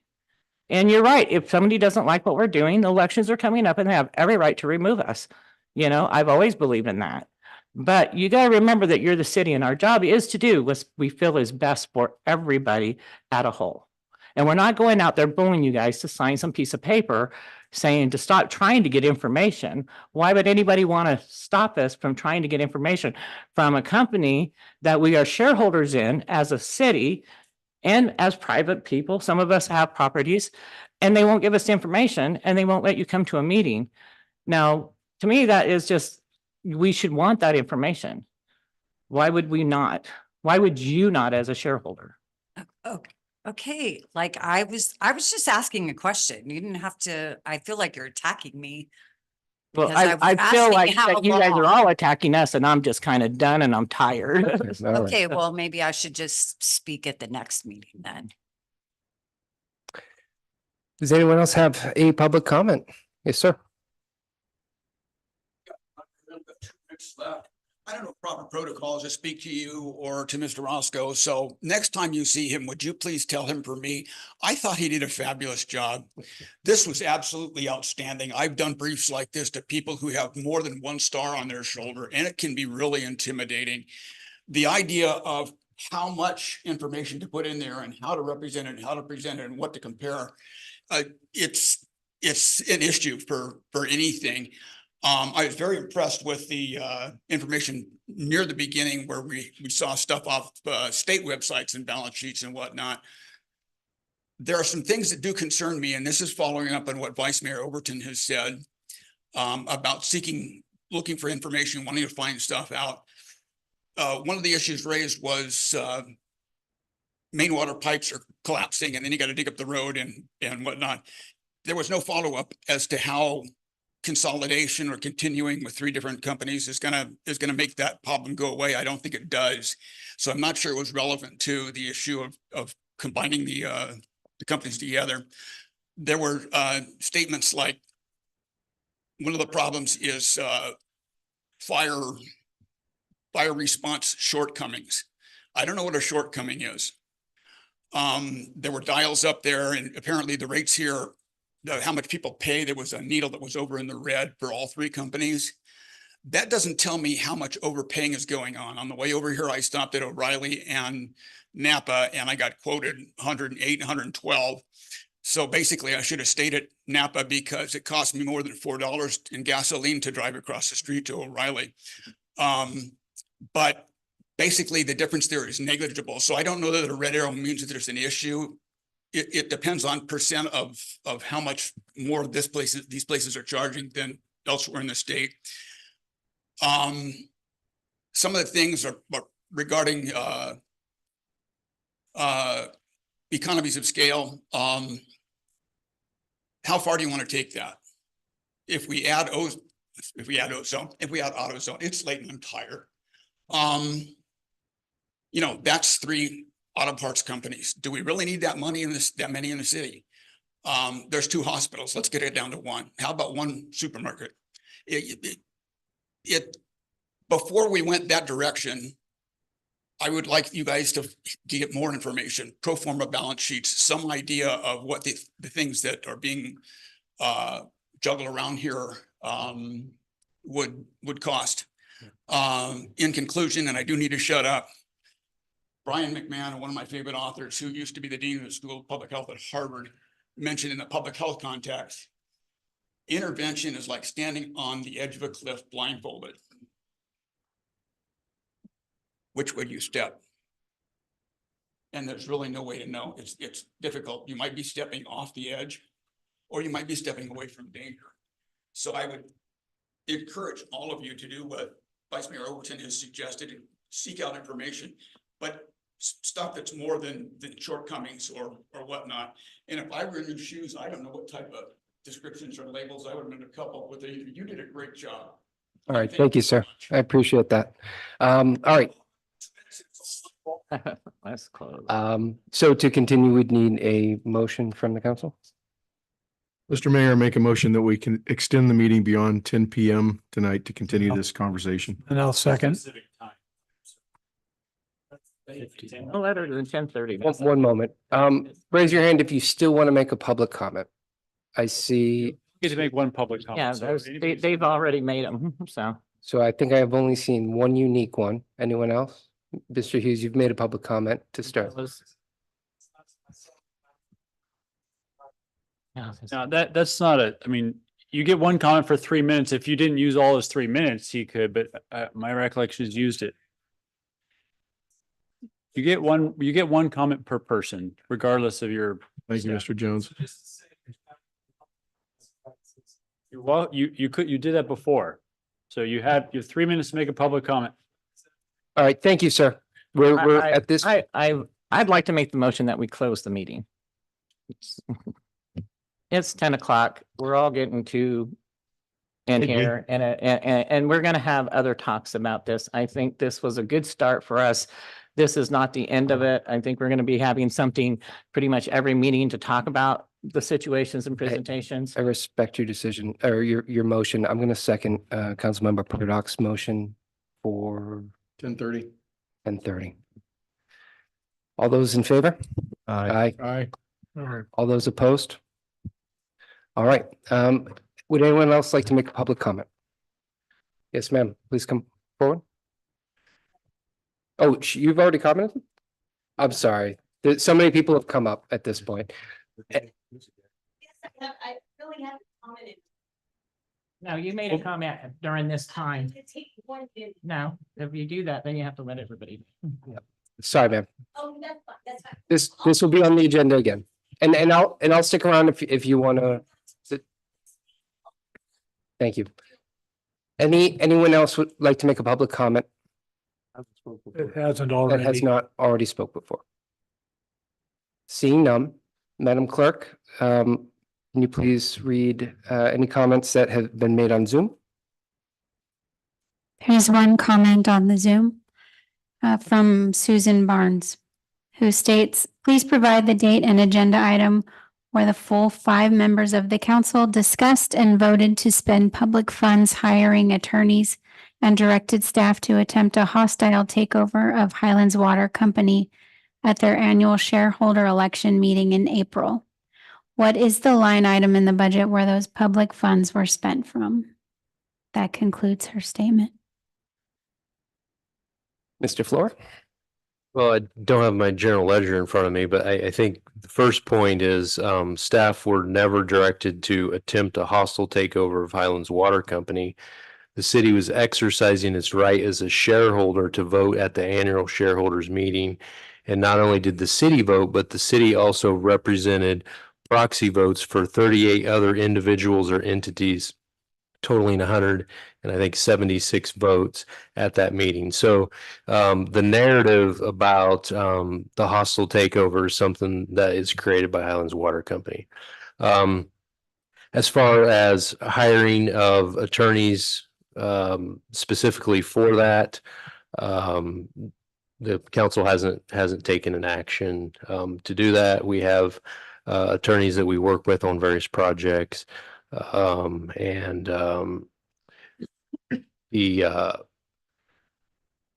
guess the firm that we work with, the council approved that some time ago for appropriations related to retaining that firm. So I guess I don't know if you I think she wanted to know the share line anything else. item budget probably for our attorney is what I can say. that we could give I it, but we could don't. I could look it up and get back to Miss Barnes. All right, yeah, please reach Yeah. out to her.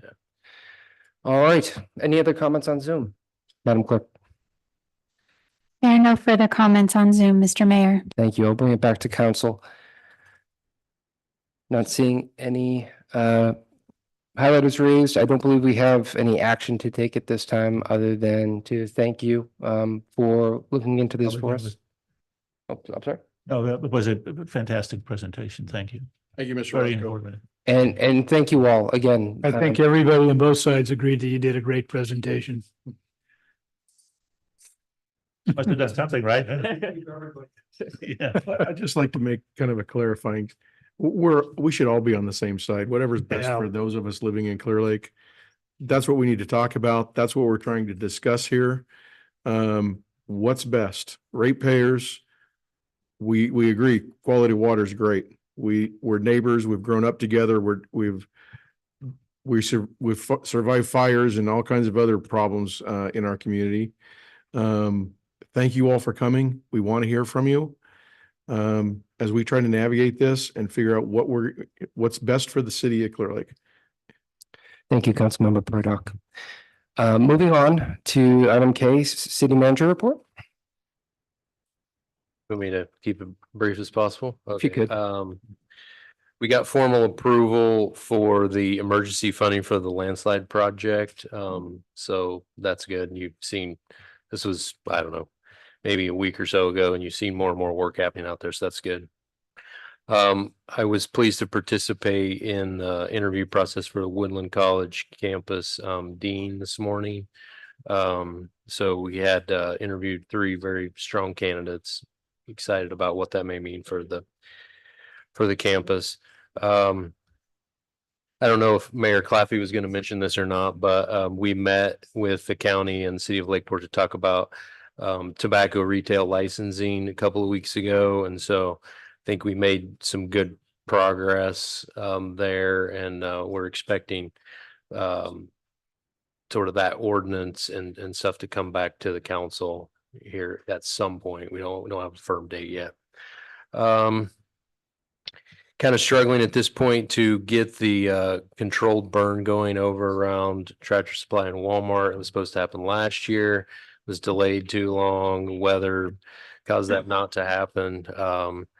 Still having a real hard time getting a date. I was told it was going to happen in May, but Assistant Chief Wink with CAL FIRE, who probably all of you know, has reassured me over and over again that this is going to happen this year. So we hope that we'll get enough warning that we can get some public messaging out to folks so they aren't alarmed with that. And then the final thing I wanted to mention, we've had a long discussion tonight about a number of topics, including infrastructure that was built before the city existed, which is a struggle to kind of become a real city by improving things that have been essentially no effort was put into maintaining them for 30, 40 years in some cases.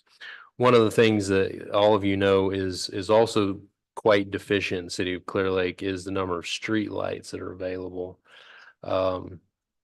And so Public Works Director Laban and I have been talking with a firm that is doing an analysis on that, and we're somewhere around 25 to 30% of the street lighting in a normal city.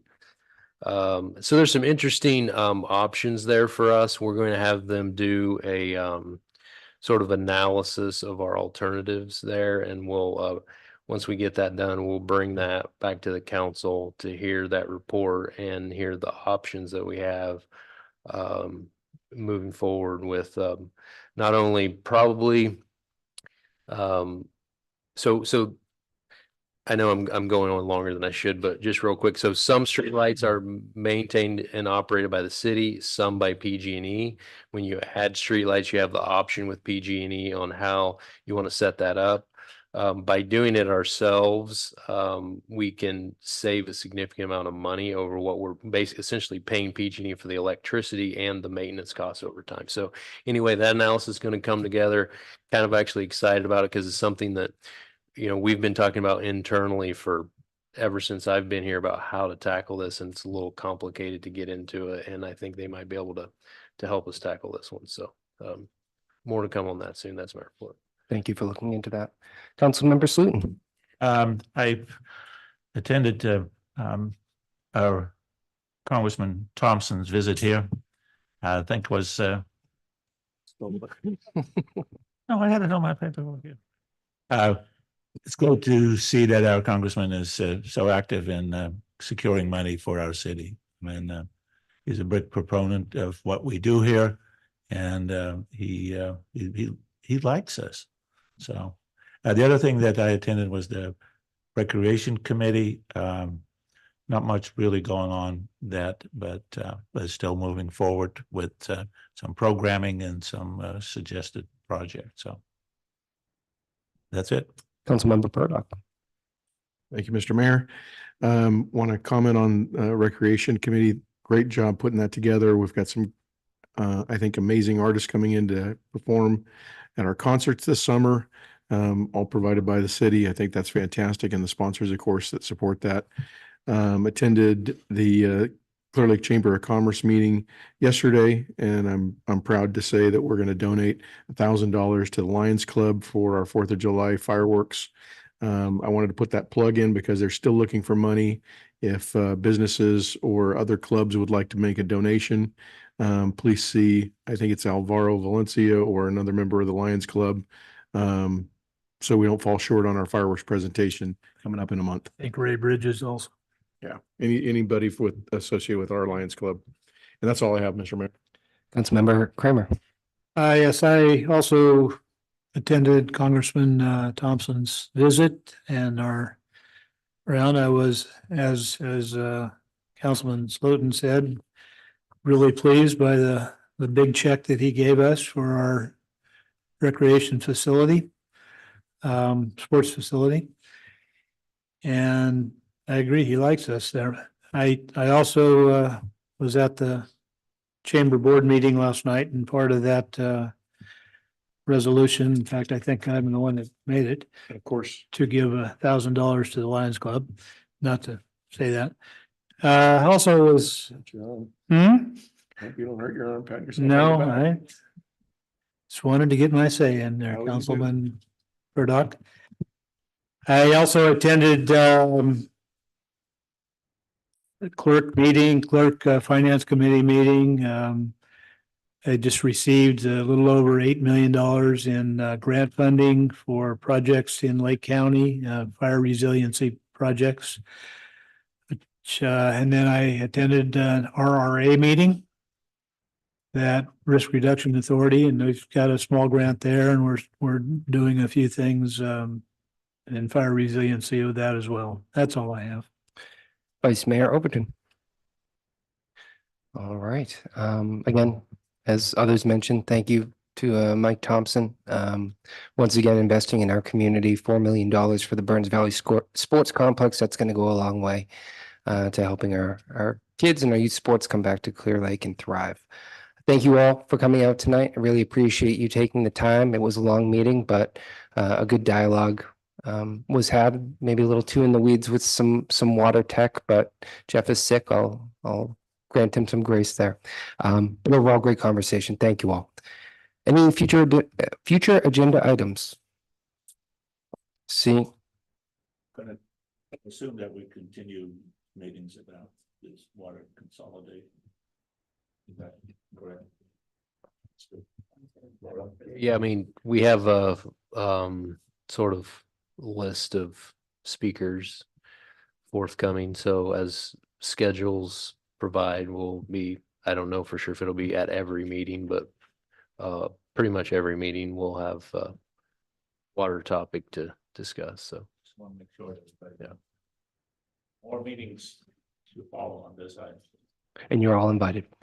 Thank you all so much. We are adjourned.